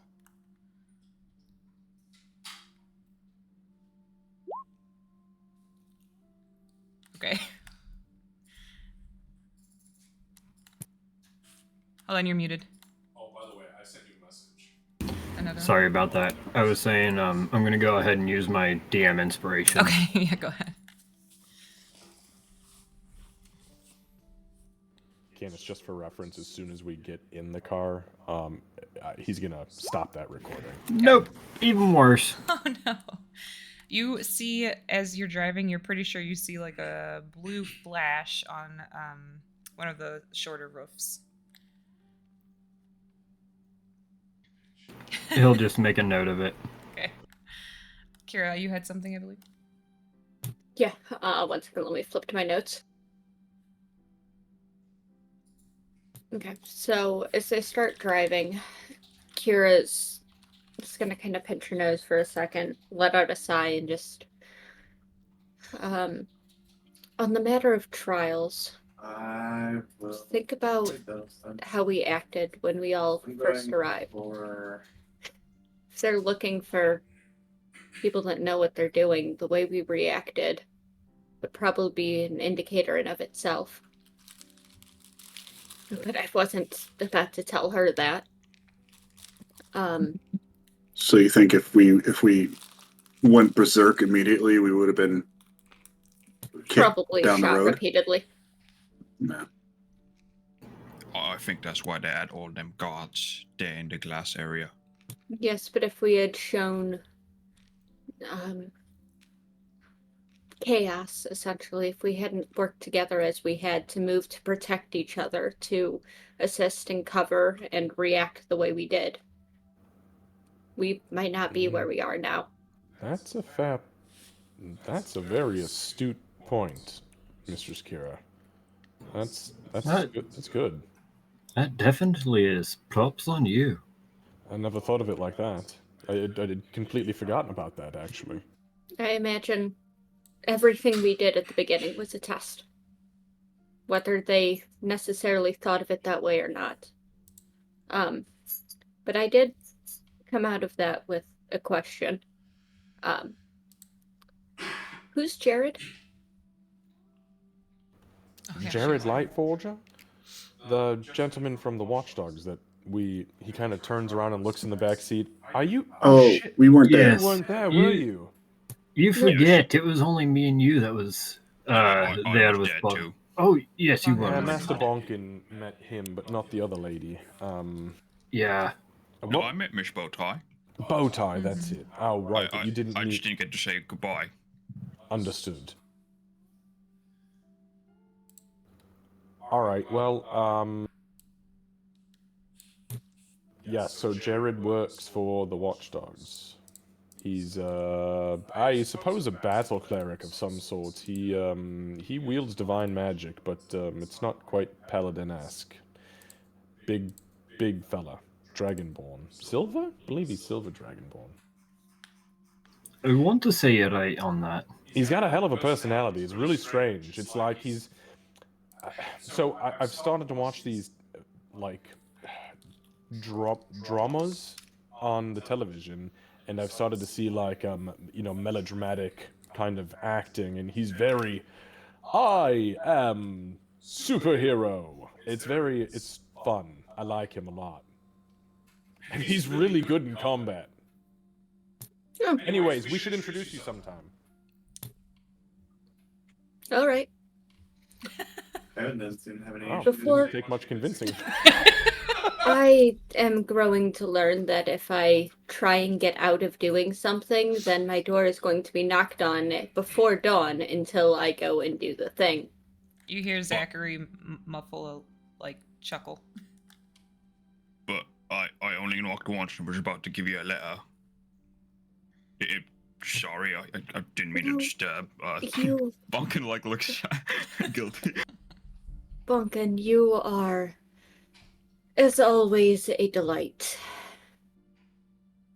And she says it exactly that way. So many conflicting messages with that. Thank you, Miss Kira. It was fun spending time with you too. I think if you get a bit more practice, you'll be a great fisherwoman. No. Okay. I think you got better casting arm on you than I do. I am sure that I had more than a little help. And then she adds in Elven, didn't I?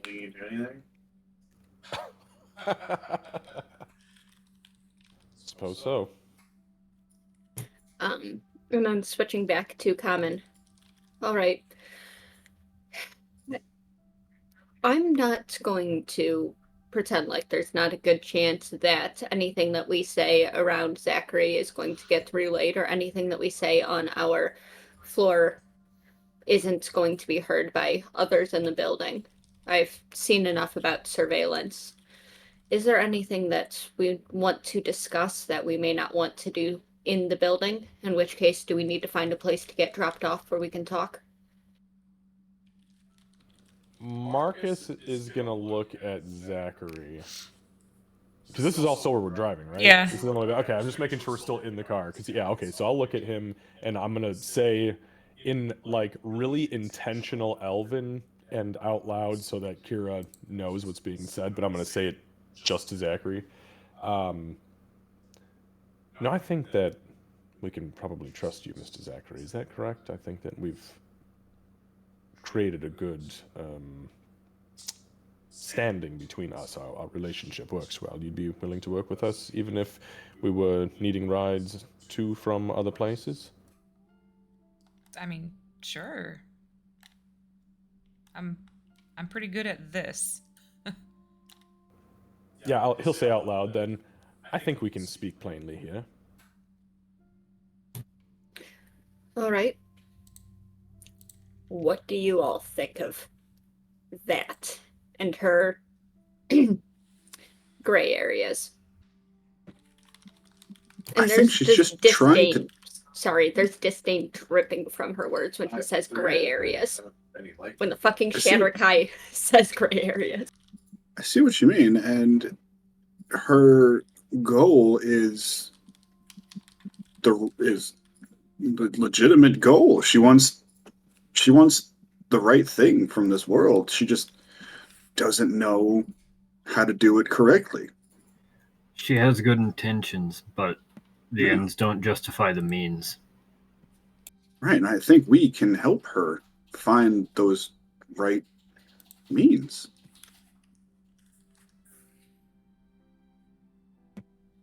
You know, she doesn't want, from what I could tell, she doesn't want to wholesale slaughter of innocent people. She just wants people like us to be accepted. That much I can definitely agree with. It's just the way she went about it is the problem, and I think I had made that abundantly clear. My issue Absolutely. is not with her motive. I think that she stands for something very just. The problem is she was literally willing to get civilians killed over it by testing us when she had already done that. She'd already seen that we were wanted, so why not open a line of conversation before we get so situated and comfortable? Just odd. Maybe she's immature. Well, she seemed very young. To which she also answered you. With a test of priorities on us. See if we were truly on her side or not. She knows at the end of the day, she would have went to save the civilians should things have potentially went awry.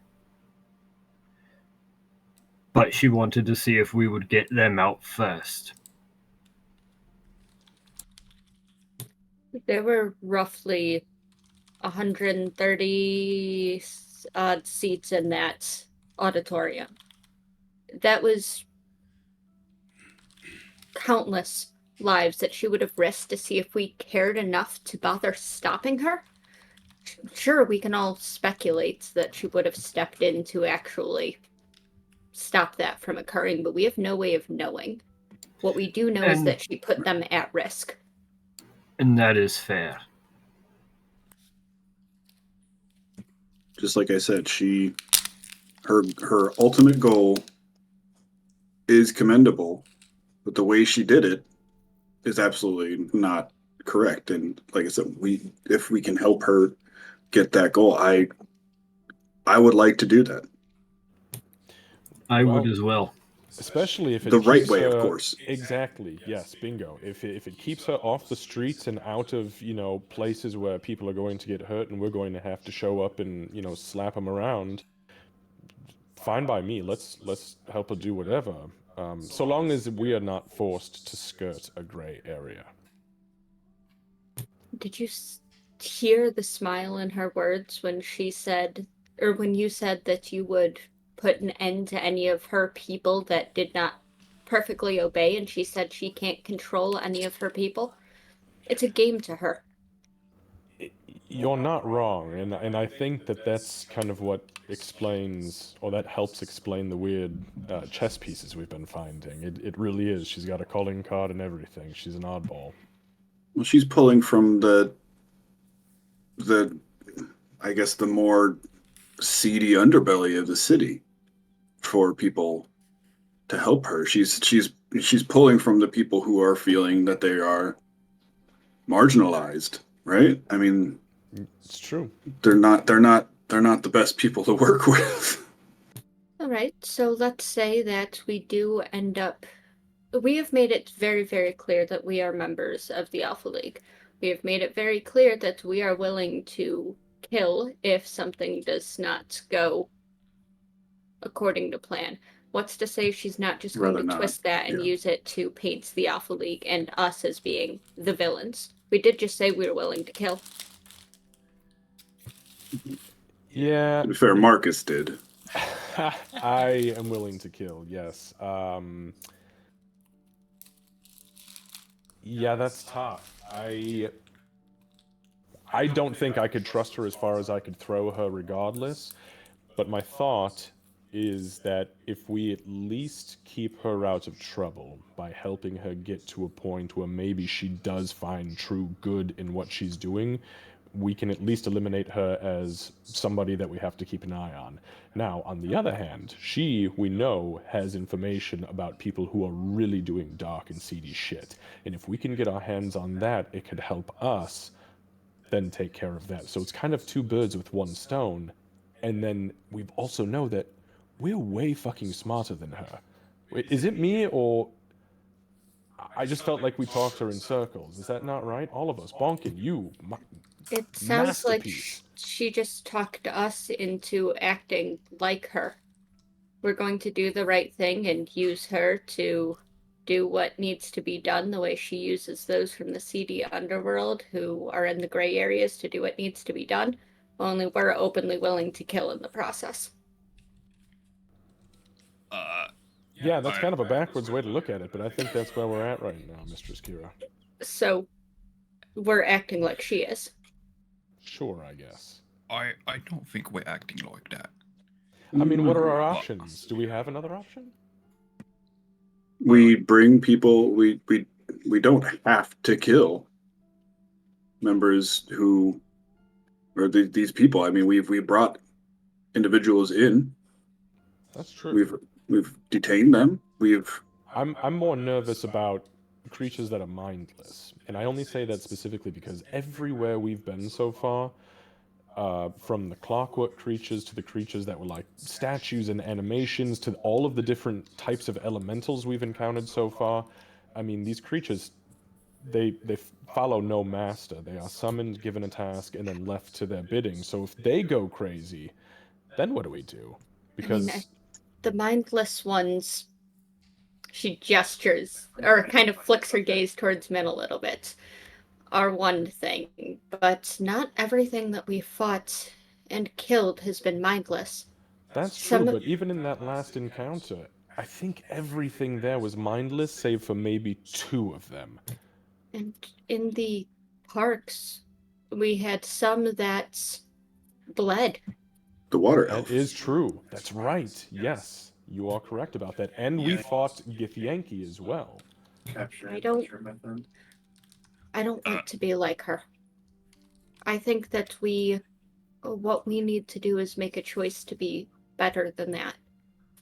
If they're mindless or summoned creatures or creatures that have long been dead, that's one thing. But if they are living, breathing, if they do have a mind of their own, we should be trying to bring them in so that they can face justice by whatever laws this land has now, or given a choice. I don't think we should be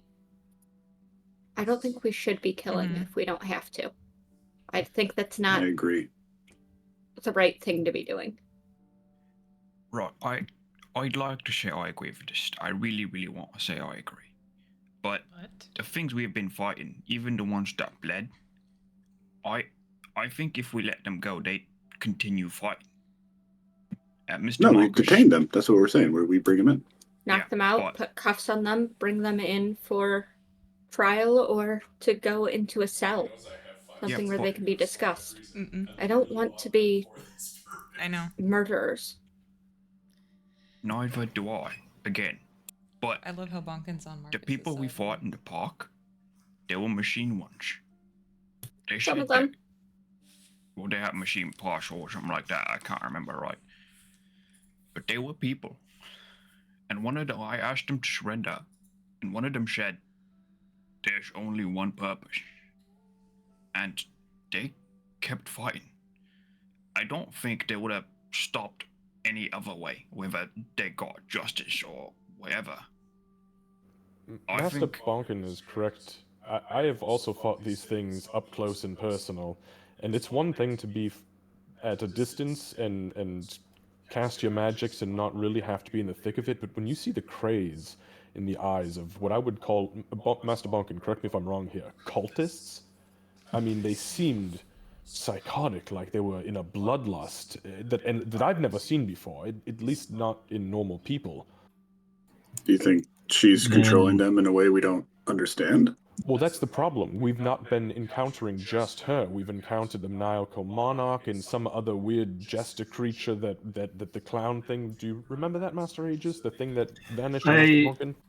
Oh yeah, right. Yes, I believe that was part of the maniacal monarch and that whole Right. stint.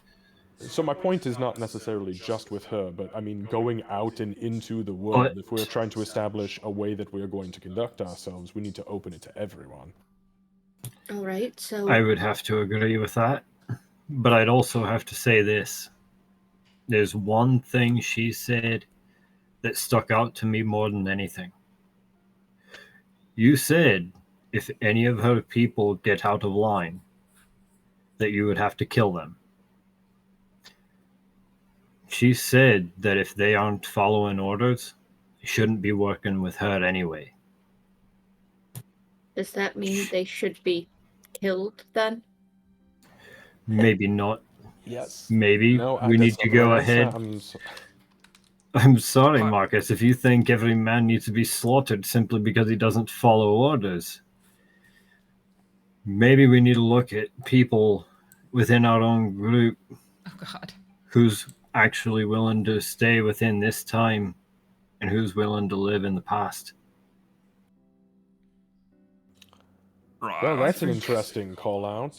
If that's truly how you all feel, then I mean, I suppose I can go my own way. Like I mentioned when we were back there, I have enough money to get my own place. If I need to act as a free agent, I'll always be by your side, just a phone call or a text message away.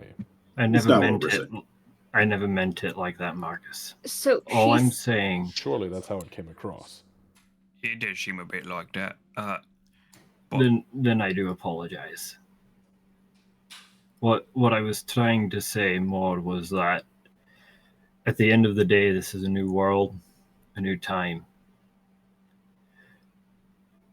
We should be looking at what is in place for everyone. If that means bringing them in to let the laws do as they should, then that's what should be done. If that's how the laws are written, and I apologize, Master Bonkin, but just quickly, if I can get one word in here. Does anybody else here have sets of handcuffs? Because when we had this conversation initially, I can make 'em. I understand that, but my point here is I went out with my own money and purchased 5 sets. I'm currently carrying 2 and Master Bonkin has 3. And we did that intentionally so we didn't have to kill. But there are certain enemies, is what we're trying to say, that have to be put down. Period. End of story. Because they will fight, and as soon as you bring them back, the bloodlust will continue. There are people who are beyond normality. Then we do what we can, And and again, we we have 5. make our peace from there. You know? We'll always have 5 sets of cuffs, because I guarantee you these. Well, if they break, I'm going to be very upset. But we have them, and we have Master Aegis. Master Aegis, if I'm not mistaken, if you have somebody on a battlefield who is in the process of bleeding out, you can stop that temporarily, can't you, without wasting too much of your energy? Isn't that how you were keeping the Githyanki alive? Aye, as well as the one that we captured from the park. That's right. So if we can at least agree that, and it makes it difficult for us too, because we don't know when we should be altering how we're fighting in order to just knock somebody unconscious rather than make them bleed out. So maybe if Master Aegis can just be on high alert when we're in melees and help us out in case we knock somebody down so that we don't lose them, we can cuff them instead. That would help us. Why don't Because I also we- don't want to have to start paying for accidental resurrection, and it's like insurance. That if we kill you, don't worry, we'll bring you back. Why don't we go into things then with the intent to knock them out, subdue them if we can, to bring them in, and if and when it comes to those situations where it is not safe to do so, then we adjust. We start not seeking death and we turn to that if and when it is necessary, because yes, there are times that it is, but that shouldn't be our first choice. Good rule of thumb: if you Every kill situation will be different. Yes. if you kill it and it disappears or explodes, it was meant to be killed. If it falls down and bleeds out, probably somebody we could have helped along. That's agreeable, yes? Yeah, seems good to me. Yeah. I feel like we've kind of gotten a bit away. We were talking about Frozen Phoenix. I do like this idea, but at the same time, I feel like, despite what she says, I don't think she's really thought this through. Did you see I my think message? this is a kid trying to, I guess, give people what she didn't have, but I don't think she really knows how to do that, like you said. Yeah, that's exactly what I've been saying. We need to bring her into the fold of the Alpha League, or at least start her with some kind of conversation with the Golden Commander, right? I think we need to give her another solution. I guess find out a solution that I guess she likes. That'll make her happy. But at the same time, be correct, like, be right the right way. I think she just wants to be a vandal. She wants to be a outside of the law, kind of taking care of business kind of person at this point. But I think it's she's not the doing right that way to because she go. didn't have a Exactly. good experience with it. Yeah. So I just received a text message from a number that I don't have in my book, but let's say it has a certain ring to it. I refuse to be humbled in front of people I've just met, but I will say that perhaps my approach was a bit too brash. I will put more thought into civilian safety. So, looks like we made an impact. That's good. Okay. That's a good start, right? Yeah. That much I would have to agree. And good job on everybody's end, by the way. Sorry, I know I get a little bit intense with these things, but that's all I'm really good at. You've seen me with a pistol. I'm shit with that. Well, I should really think just we're get kind rid of these doing. things. I think we're kind of doing the good cop, bad cop thing, you know? Oh, I absolutely agree. I know you were a bit intense there, Mr. Marcus. I thought I was being interrogated. You did stare a lot. You were staring him down a lot. I thought he was in trouble. Oh, was I looking at you? I'm so sorry. I was spacing. Oh, my apologies, Master Bonkin. Oh, thank goodness. I thought I was doing something wrong. No. You were doing everything right. That's good, Dave. So Kira looks a little awkward. In the future, it should probably be noted I am not the best in situations like that. Bonkin will like visibly You did put his great, hand on though. Kira's head because he's just that tall. Don't She worry. just You- looks up yeah, I at know. him. He'll like Does smile. not move. Don't worry. You're very smart, Miss Kira. Even though you're not great at talking, I think that's because you didn't have many people to talk to. But everyone is good at something, and you can just stick to what you're good at. And we'll be here to help you with the things you're not good at. That's what we are. As That's long what as friends that do. list does not include fishing, Bonkin, I can If you- agree to that. If you don't want to fish, I'll be the one to fish for you. Don't worry about it. I think that's an excellent idea. All right, but you gotta eat the fish. That's the promise. Yes. Well, hell, if we're eating the fish we're catching, I'm cooking. Zachary, Mr. what the Mark. hell? How long have we been sitting in front of the building? Were you not going to tell us to get out? I wanted to let you finish your conversation. Oh, God's damned it. Marcus opens the door and steps out. He pops the back door open. Come on. Aegis will go ahead and look up to Zachary real quick. Quite hospitable of you. Thank you very much for that. And he'll go ahead and step out. Yeah. Thanks, Zachary. You're Thank you, welcome. Zachary. Have a You're- good night. You too. Thank you. Get good rest. Okay. When they all leave, I'm gonna lean forward and say, next time, should lock the door before Marcus can get in the front. Do I hear that? No, I've waited till you guys are going inside. My perception. Yeah, your Oh, passive- no. Oh my God, my passive perception. It's quite low.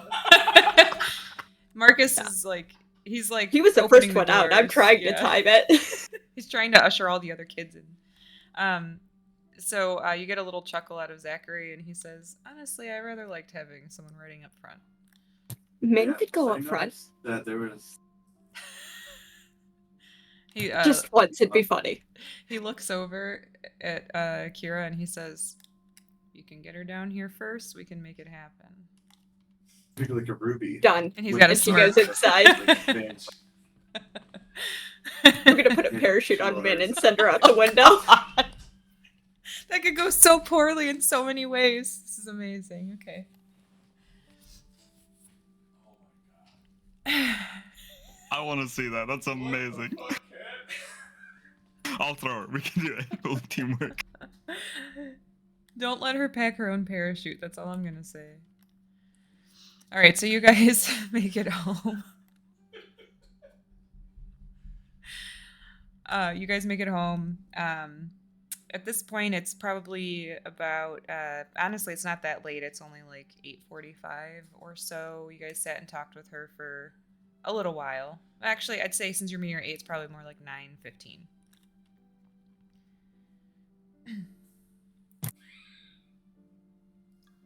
No. Yeah, we No. I wasn't going to say anything, but I refute you, sir. Sir. All right. You take that back. You make me unsee that. Double down on it. I love it. Oh my God, that is too fucking funny. I'm sorry. Okay, so we're back up. Yeah, you guys are in the loft apartment now. Space now. Yep. Okay, so I will. Well, our typical meeting spot is the kitchen, so I guess I'll go fucking hang out in there and wait.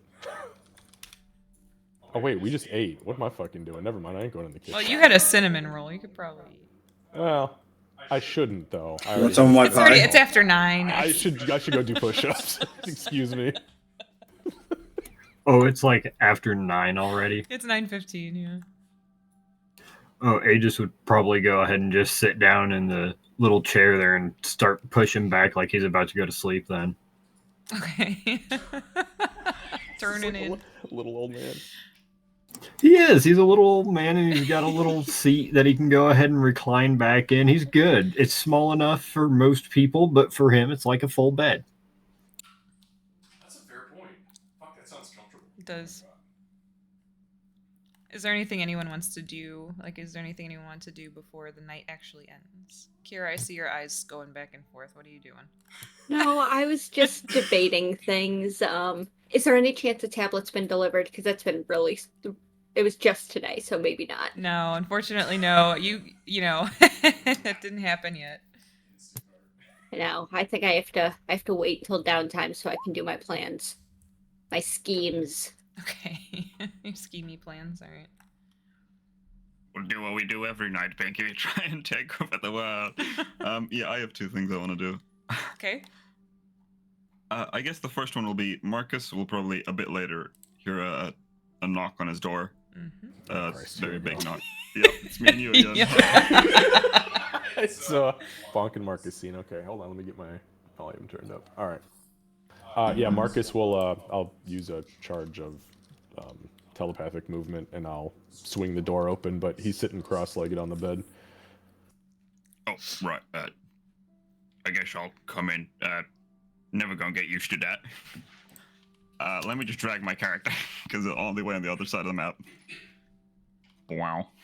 So he's in his sweatsuit, but he does not have his shirt on. His Bonkin has put his sandals away.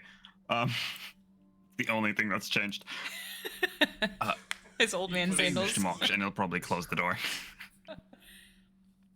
You said shut he- up, Carrot. Did you say he closed the door? Yeah. Okay. Mr. Marcus, while we were talking with the Frozen Phoenix, you said your destiny is scripted out ahead of time. Would you- Yes. Do you mind telling me a bit more about it?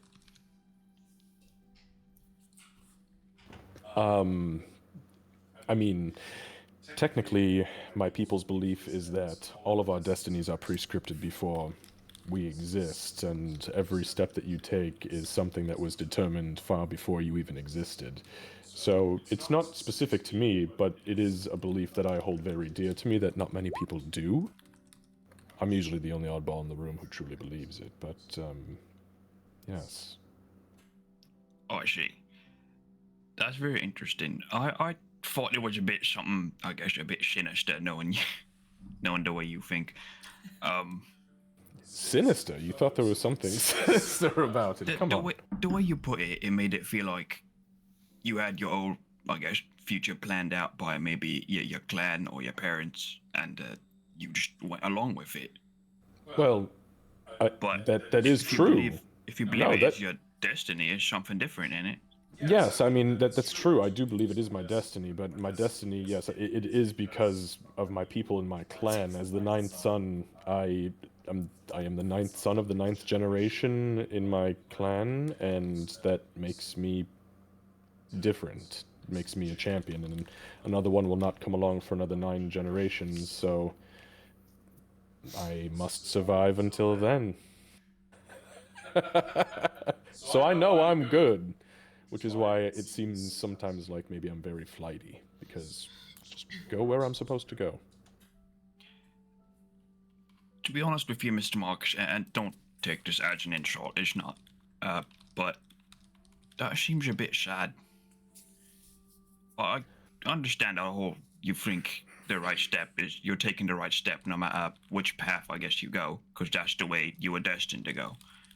I like that thinking. I believe so myself, even though I wish I took a couple of steps different in me past. But I don't think that one should be forced to be a hero, or be forced to be a villain, or be forced to, I guess, do what. It's me belief that after all the things I've done, you gotta be happy with the way you live. If you want to be a hero, then that's the way you believe. And it's the way you believe your destiny is going to take you, innit? Well, that's compelling. You're the ninth son, but you're Mr. Marcus to me. And that's all you be. Me friend Marcus. Master Bonkin, you should write poetry. I don't know about that. I Me writing's think- pretty awful. Well, then maybe just verbal poetry. Maybe go to an open mic night with Master Tempest sometime. Can listen to his jazz and talk. I'd love Anyways, to listen to him play. it's fun. Yes, I mean, I understand what you're saying, Bonkin, but my intention is never to, be a murderer, but I guess I just don't really turn a blind eye to putting down those who do harm to others. It's a weird vigilante sort of justice mindset that's just is what compels me. But I took a good first step in buying handcuffs, so now we at least have the option. So now you know, Mr. Bonkin, that if I do kill somebody, it was intentional, because I could have just cuffed them. Have you seen my fossil?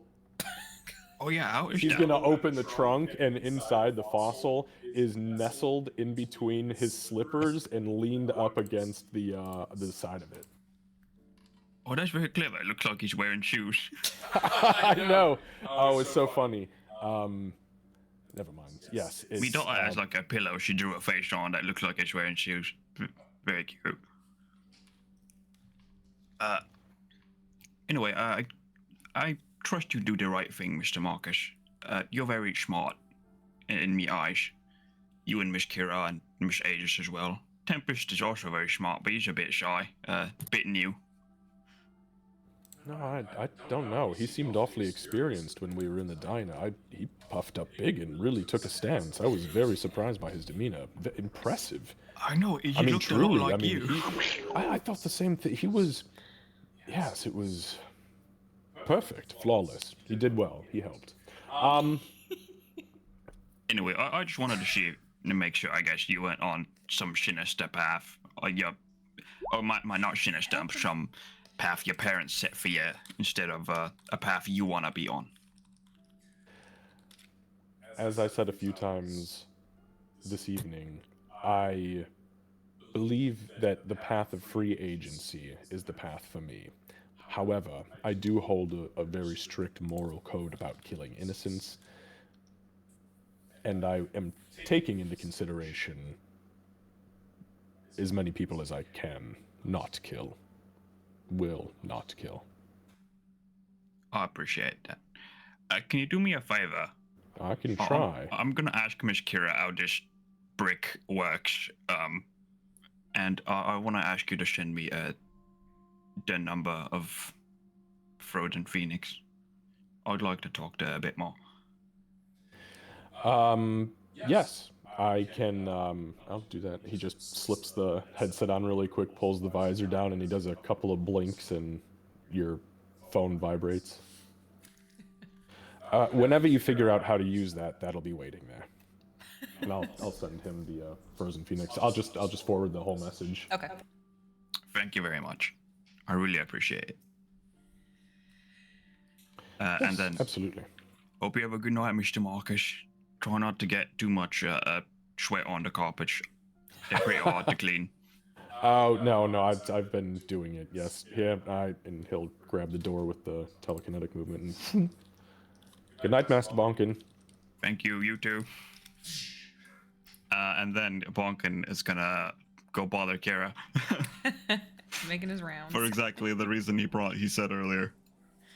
So Carol, you're like a She's yep. So she's over here. She's Bonkin, that you? Yeah, it's me. Come in. Okay. You can open the door. And Clint close it.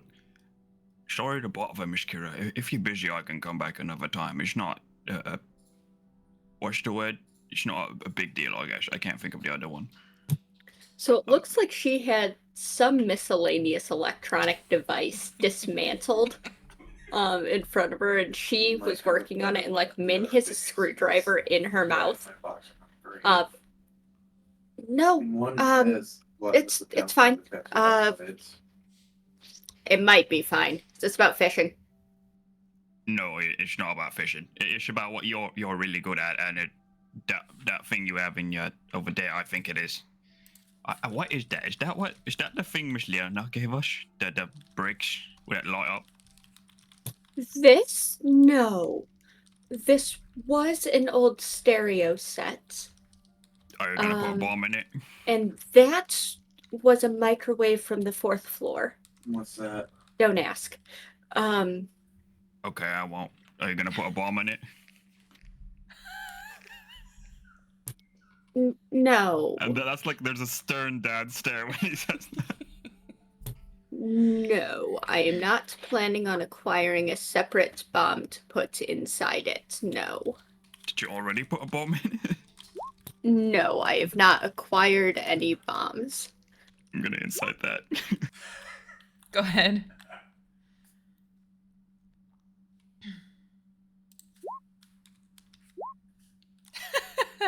She's being sketchy as fuck. Yeah. But she's being sketchy as fuck, but no, she has not technically acquired a bomb.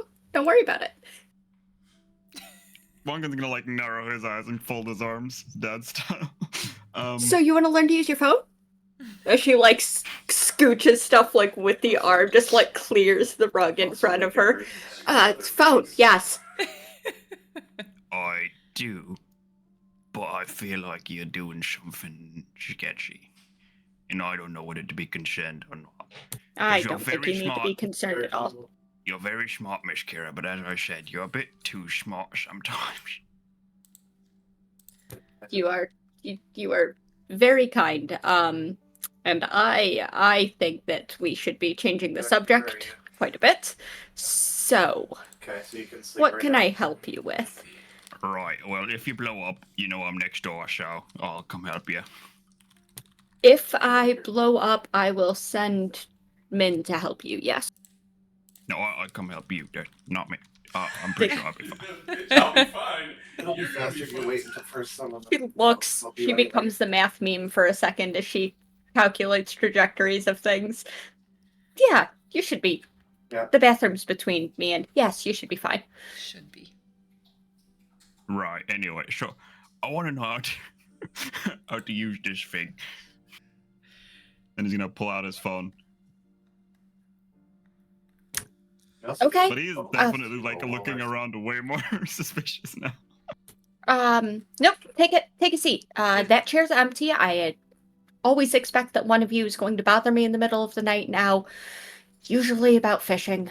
Kira, it's not even on. The phone's not even on. Can I, let me Pull it out and put it back let in. me see it. She's gonna Right, try and turn it on. Assume that it's dead. probably. It's Yep. dead. He hasn't charged it since he got it. So. So she's going to go and say a word or say something in Elven to Min. Min is going to take the phone, pad over to the bed, and set the phone on a like flat disc that's on her nightstand. And then she's going to okay, this is going to be a long night. This is going to be a long couple of nights. Step 1, you have to charge it. Step 2, I will explain what charging is. That'd be great, yeah. That'd be great. And then she's going to pull out her own phone, and she's actually, like, her demeanor shifts a little bit, and she goes into, like, a very patient, like, calm teacher mode a little bit. Like, she does talk occasionally, like, when you would think she would be frustrated, she's still speaking really calmly to Bonkin, but then occasionally she'll go and speak in this very sweet, like, kindergarten teacher voice in Elven to Min. We don't need to translate that. And then she'll switch back and resume teaching. Okay. But yeah, she'll happily walk through things. Okay. Um, We're until gonna do he's- something weird. Oh, no. Kira, give me a performance check, and Bonkin, Don't say it. Give me. They have to be performance Yep, give me an for intelligence arty check. things. Masochist. Don't worry, I'm pissing both of you off at the same time. Okay. Oh shit. That's You pretty know, after good. my rolls yesterday, I think I deserve that. Look at her face. Okay, so I might have to rewrite how she is as a teacher. yeah, so Bonkin, he like showed up ready to learn. Kira, you're still able to teach him things. You're not able to teach him as much as you'd like to because it's not his phone that you're working on right now, it's yours. That's fine. I've already got the shortcut set up on mine, like Okay. triple so- tap to go and do this, this, and this. And that might be what's causing some of the difficulty with teaching him because his stuff is also basic right now. So, Bonkin, you feel like you're keeping up pretty well. And Kira, it was a low DC, but man, do you really try to call my bluff on those? Performance! Really, I have so many skills. But At least you had a plus to this. that's true. It's negative. The only thing I don't have a plus to is strength-based Muted. things. Yeah, so run over. Don't worry, I'm the She's exact already- same way. Yeah, so by the end of the night, like by the end of everything, Bonkin, you're fairly Candace, certain. I think you're muted if you're speaking. Nope, this is all you, Lucy. Yeah, Uh-oh. at Is that least me? it's you. Yep. Oh, okay, so my headset rolled down. That's my bad. I apologize. Ah, okay. Yeah, no, we're good. We're here. I heard you say muted the first time, and I was like, oh, he's not talking to me.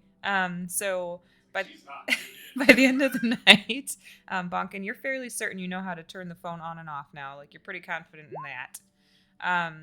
You're not entirely sure. No worries. You're not entirely sure still about functions and stuff. You know that everybody else that is really good with the phone had to spend 2 weeks with it, so you know it's going to take time trying to learn it. But at least at this point, you're able to turn the phone on and off confidently. And when you want to unlock it, we are going to have to roll percentiles.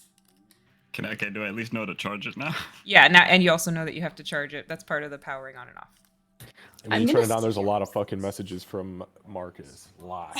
I'm gonna send him back to his room with one of the Thank you, Rose. wireless chargers, so he Mhm. doesn't even have to fight with cords. Like you know what, Bucket, No I'm gonna chance of plug this in. electrocution. I'm gonna plug this in for you. All you're gonna have to do is just set this on it. It will light up. It will buzz a little bit, and I will help him get set up. And then I'll pull my spare one out of my nightstand drawer. Okay. All right. Perfect. Also, Okay. Yeah. So, Bonkin, your phone is finally charging for the first time since it has come into your possession. And there's not a bomb in this, and he's gonna point towards the charger thing. A bomb in this, right?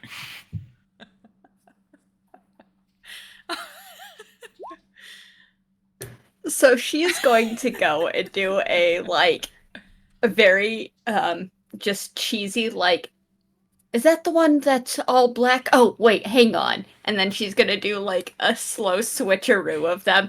This one's fine. he's gonna. Yeah. Go ahead. Incite it. Yeah. You know she's fucking with you. You can tell she's fucking with you. I get that I'm dumb, but that's a bit mean, don't you think?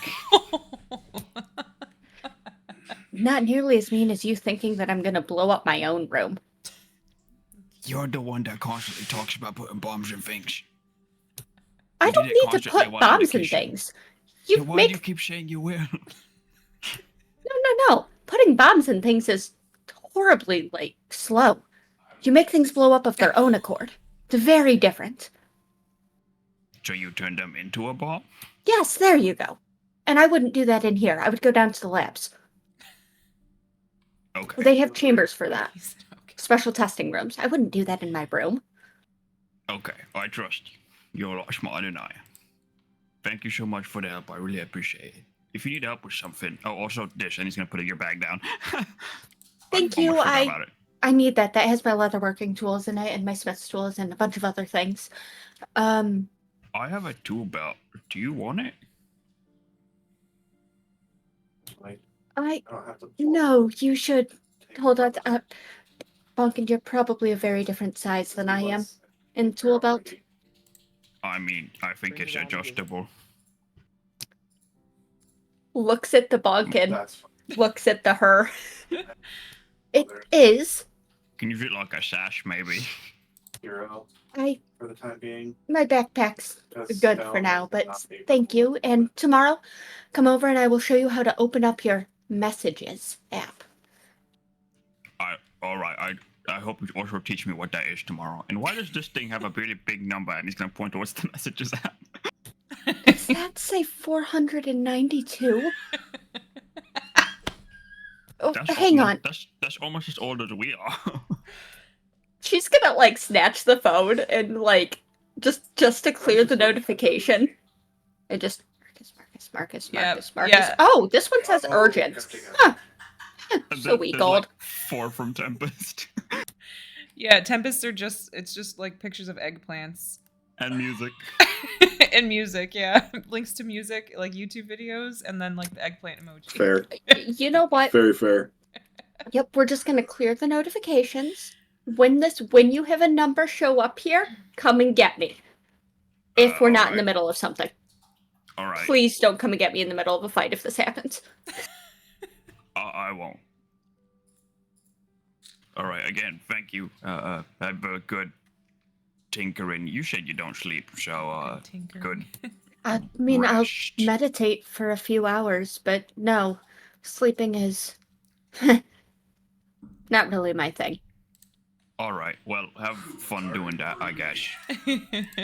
Good night. Good night, Bonkin. And the second that door shuts, like, heavy metal starts up from her room and just starts blaring. You'll hear like a, geez, all right. And he'll go back to his room and Bonkin will fall asleep. I'll finally shut up now. No, you're good. That's fine. You're fine. You had that prepared. Oh, we had a little bit of a lengthy conversation where I almost killed her. Is there anything anyone else wants to do with our last 4 minutes? Nope, not tonight. No? All right, cool. All right, so that was, like I said, that could have gone one of two ways. I was not sure which way you guys were going to take that, so I'm actually really pleased with this because now I get to write some more stuff. We chose option 3. Yes. No, it was one of the two. I was telling Xavier during our break, like I knew that you guys were either going to like talk her down or whoop the shit out of her, or attempt to at least. Coming swinging. Right. So I may or may not have been attempting to goad her into a fight. you may or may not have almost done so a couple of times. Honestly, it wasn't even the shit you were saying. It was the hot coffee and the hot cinnamon bun that almost got her twice. I had to roll on it. I was playing the game. I had to roll on the I appreciate that, by the way. I appreciate the ability to have that kind of intrigue in the role play. That was a lot of fun. Thank you. I'm really glad. I mean, you guys can always use your environment to fuck with my NPCs. So you did it. Oh, fuck yeah. A large part of why I was staying watching the door, because I'm like, this is going to go badly, and I want to know if I'm going out the window or if I'm going to shoot someone else. I haven't decided which side of this I'm going to fall on. Yeah, there was a large portion of that where I was sitting there like, wait, what is going on here? Let me figure this out. I didn't fully get it at the beginning there, and then I realized, I'm like, oh, okay. Well, if you had rolled better for that perception check, you would have gotten a wink before she jumped through the portal. Oh. Heyo. On a side note, Mark, Xavier, I think you would have played Gray better than I did. Oh. No shit. Man, I had to make Gray's dark mentor and live as that Mhm. fucking guy for almost, 2 years. That was hard enough. Prior to that, you played my dark ass mentor for Breesis for almost 7 years. The hag. That's true. Yeah, you're trust way me. too good at that. His backstory is terrible. Questions are allowed. Can you not have me do flavor rolls for things that I'm good at? No I'm deal. saying that jokingly. I know. Because, fuck. It makes it more interesting. No, I love it, but it's the like, really, guys? This is the story you want to tell? Like, and you know me, I love it, but Oh, like, I know. damn. my bad rolls are usually during combat, so there was a lot of Seru said there was so much tension in that diner, and then the car back. I actually started sweating when you guys were like, "Well, we shouldn't kill her," but like, "Oh God, what did I do?" Yeah, Aegis was like, listen, if you don't fall in line, we're gonna have to have a fucking conversation, Marcus. And Marcus is like, all right, let's have that fucking conversation now. He just said, "Killing people's not that hospitable." Zachary, drive, floor this bitch. I sent Candace. Shoot out in the fucking car. I sent Candace Tempest a would message probably during blow that. his fucking head off. Kill Marcus immediately. Probably. I sent Candace a message during that was like, Kira apparently decided to run conscience.exe. I said, apparently so. Damn artificers. Well, thank you, everybody. Next week, I anticipate it'll be a little more. I mean, this is exciting, but a little more exciting. But yeah, this was a ton of fun. This was a ton of fun. I was honestly really looking forward to doing all this. Glad we weren't called. Not gonna lie, is what Rose said. If you guys got called, that would have been, yeah. All right. So I'm gonna get the stream over to somebody else. Nobody has to jump out yet if you're not ready. But Oh, I just realized Yes. because Kira checked his messages, Kira would have seen like Frozen Phoenix's number from Marcus as like the last sent message. oh yeah, that's true. All right, so we're gonna go raid R. Can I just forward that to myself? Yeah, no, I wouldn't know. It's true. you Delete wouldn't- that message? What? Don't delete it, you. No, Thank not. you guys I'm so deleting the much. forwarding. Just in Thank case you gain confidence. She's covering her fucking tracks. You ain't gonna find out now. Not in the 30 days before that trash can clears. Yeah, great tension. Thank you guys. Thank you guys Absolutely for not. hanging out. We'll be back on Yep, Tuesday. I'm gonna go because I'm doing my own Hyperscream weekend, so I'm gonna go play more Baldur's Gate. Oh, yeah. I should have let you start first. Well, I mean, did you already raid someone? No, go start real quick. We'll give it to you. Arch gets our love a lot, so. That's true. You We guys, see Arch at least once a week. you both raiding me yesterday. Just Go get in stream. It's OBS is loading. She's buying time. She's buying time. I'm absolutely buying time while it loads. All right. This actually helps because this gives me a moment to go ahead and come up with the We're raid gonna message. Cat instead. Oh, yeah. There you go.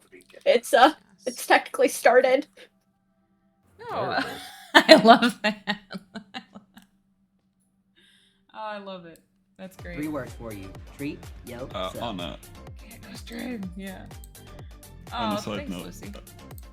I was gonna say something, but I completely forgot because I distracted myself.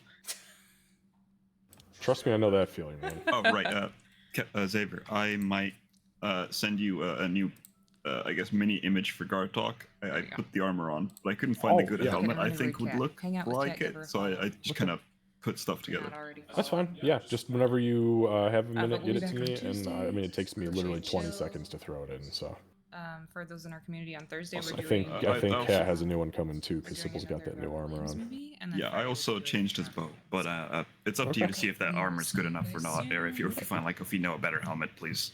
Yeah, I was gonna say it's your choice. If I see something that looks better, I'll mention it. But I'm sure that what you've got is And just we're gonna fine. jump in. All right. See Awesome. you I'll guys send it to on you Tuesday. after this. Bye. All right, guys. We will see you soon. Yeah. Thanks, guys. Have a great evening. Have a good Night, one. everybody. Have a good night.